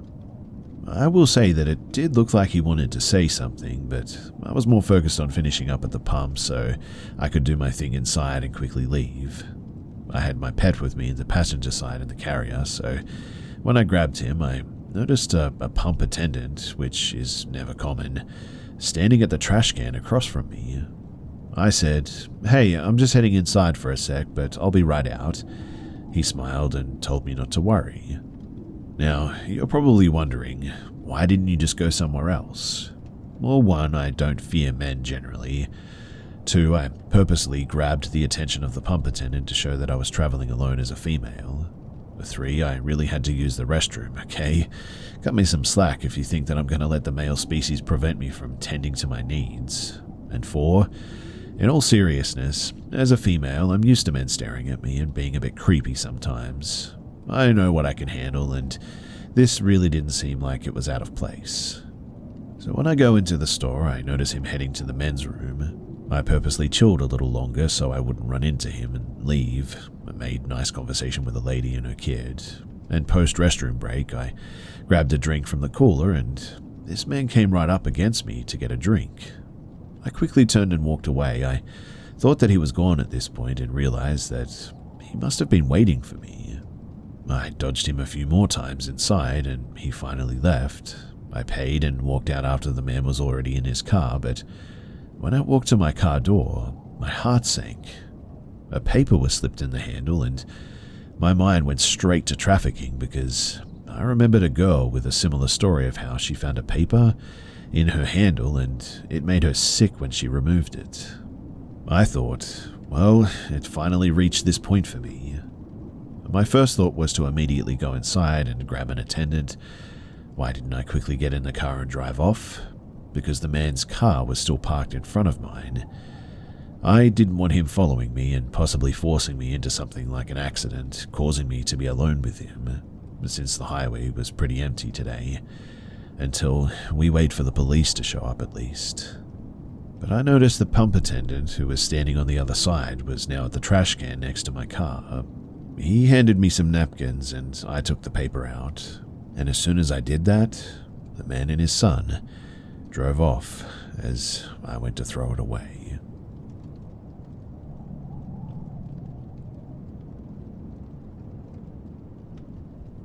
So I went to a Catholic school growing up, solely because they had the best education in my small town. Therefore, having sisters and priests as teachers, I was never a fan of either of them, as I was not super religious growing up. It was just something that I had to do at this school. But this all changed one day after a conversation with one of the priests at the school. So my school had an exchange program with another Catholic school in California, so that every year a few kids in each grade and a priest or sister would go down and we'd get some new people at our school. My freshman year, we had a priest who I'll call Father V. He was an older man, maybe late 60s I would guess, who taught English and religion classes. A big guy, maybe 6'3" or 6'4", and strong, stocky build. He grew up on a farm in Oregon, said that he was always a troublemaker as a kid, always got into trouble at school, drank and smoked at a young age, just doing what kids in small towns would do back then. But he was honestly one of the coolest people that I'd ever met. Super eccentric, never once seen him mad, and always had a huge smile on his face, but certainly a no sort of bull type of guy. He'd play the Stones and Skinner during class and always made time to help anyone out after class or school for papers. My friends and I always asked for his help since he was a very sharp man as well, especially with English. Spent countless hours with him after school that started out as help, then eventually just morphed into discussions and stories about life, specifically his. When he graduated high school, he actually had joined a band, which was really more of a gang in his words, and started getting into trouble with the law and whatnot. After a few years, he actually went to jail, got stabbed and nearly bled out, said that he prayed to God that if he lived, he would devote his life to him. So that's what he did, joined the priesthood the day that he got out of jail. They put him through schools all over the world, said that he met so many cool people and a lot of weird ones too, and one day after class, my friend and I had nothing to do, so we were waiting on our parents to pick us up a few hours after school. So we decided to go to Father V's room and pick his brain. Now, somewhere in the conversation, we somehow got onto the topic of God. Not hard with the priest, I know, but we had asked him for proof of God, being snarky teens just trying to pull a gotcha on him. He gave us the Bible, Jesus, proof through followers, all the typical mumbo. We told him, yeah, whatever, but then he got serious like I'd never seen before. His eyes got sharp and there was no more smile. Straight-faced, he told us, "You know, if you believe in God, that means that you believe in the devil, right?" We laughed. He didn't. And this confused us, so we asked what he meant. So clearly and confidently that it raised the hairs all over my body, he said, "The devil is real and I've seen him." We immediately asked him what he meant and to tell us. So he said, when he was still a young priest and back in the States, he was working with an elder priest in Cali in a small town. One day they got a call from the local sheriff to come out to help with a problem at a family's house. The sheriff told them over the phone that the 5-year-old girl in the family was apparently possessed. Father V said that they got to the home and the sheriff and the parents of the girl were sitting outside praying on their knees in front of the home. He then said that they could hear a noise coming from inside the house that he could only describe as a cat snarling but in a much deeper pitch. Said that he had never heard anything like it before or since then. When they entered the home, the noise immediately stopped. Not knowing what they were in for, they began to go towards the little girl's room, and the power in the house was out. It wasn't working, even after flipping the breakers multiple times, so they had flashlights with them. When they got to her room, they couldn't get the door open. It wasn't locked, but there was something blocking the door. They only found out later that the girl had somehow ripped her wardrobe, which had been nailed into the wall, and put it in front of the door apparently. All this time he said that there was this loud cackle coming from the room, almost like a witch but a really deep male voice. They managed to knock the wardrobe over with him, the other priest, and the sheriff all shouldering and kicking at the door multiple times. Once they managed to get in, there were no windows in the room, so it was absolutely pitch black. Once they entered, though, he said that he heard scurrying across the floor and then up the wall. They shined their flashlights up the wall to see the little girl in the top corner of the ceiling upside down, completely black eyes, and the most heinous smile that he'd ever seen. Completely spooked, all three men immediately left the room and shut the door. The girl with the man's voice started howling with laughter and kept repeating, "I just want to play." The men gathered themselves, began reading scripture, and re-entered the room. This seemed to have zero effect on the girl, though, who only laughed harder and harder at the men while still upside down in the top corner of the room. This went on for several minutes, apparently, until the older priest stopped reading scripture, looked at the girl, and commanded in Jesus' name that this spirit leave. The girl fell to the floor and began screaming, almost like an animal being thrown into a fire, as he described. The man grabbed the girl and put her on the bed and held her down as the old priest read more scripture while she foamed at the mouth. This seemed to be working for a while, until the older priest attempted to splash holy water on her.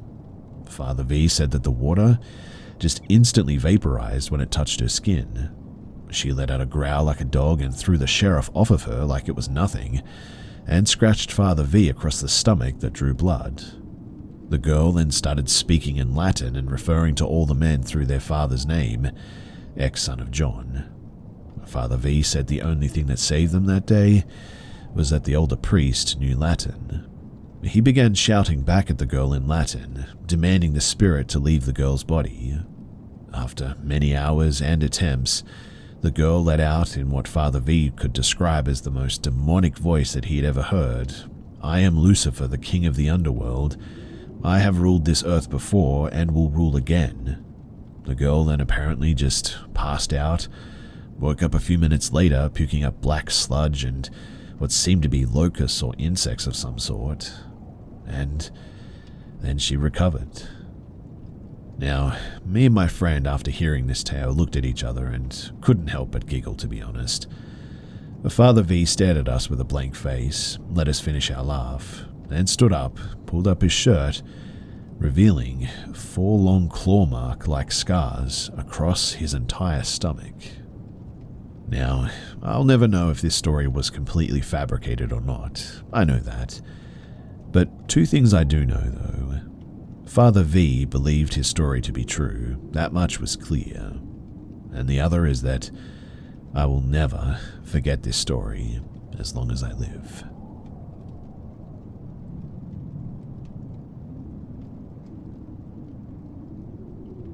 I used to work as a cashier at a local grocery store when I was a teenager, back in the 90s.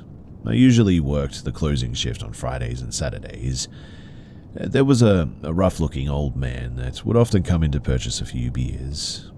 For whatever reason, he was obsessed with Nostradamus and claimed that he was able to predict the future and that he knew when the world was going to end.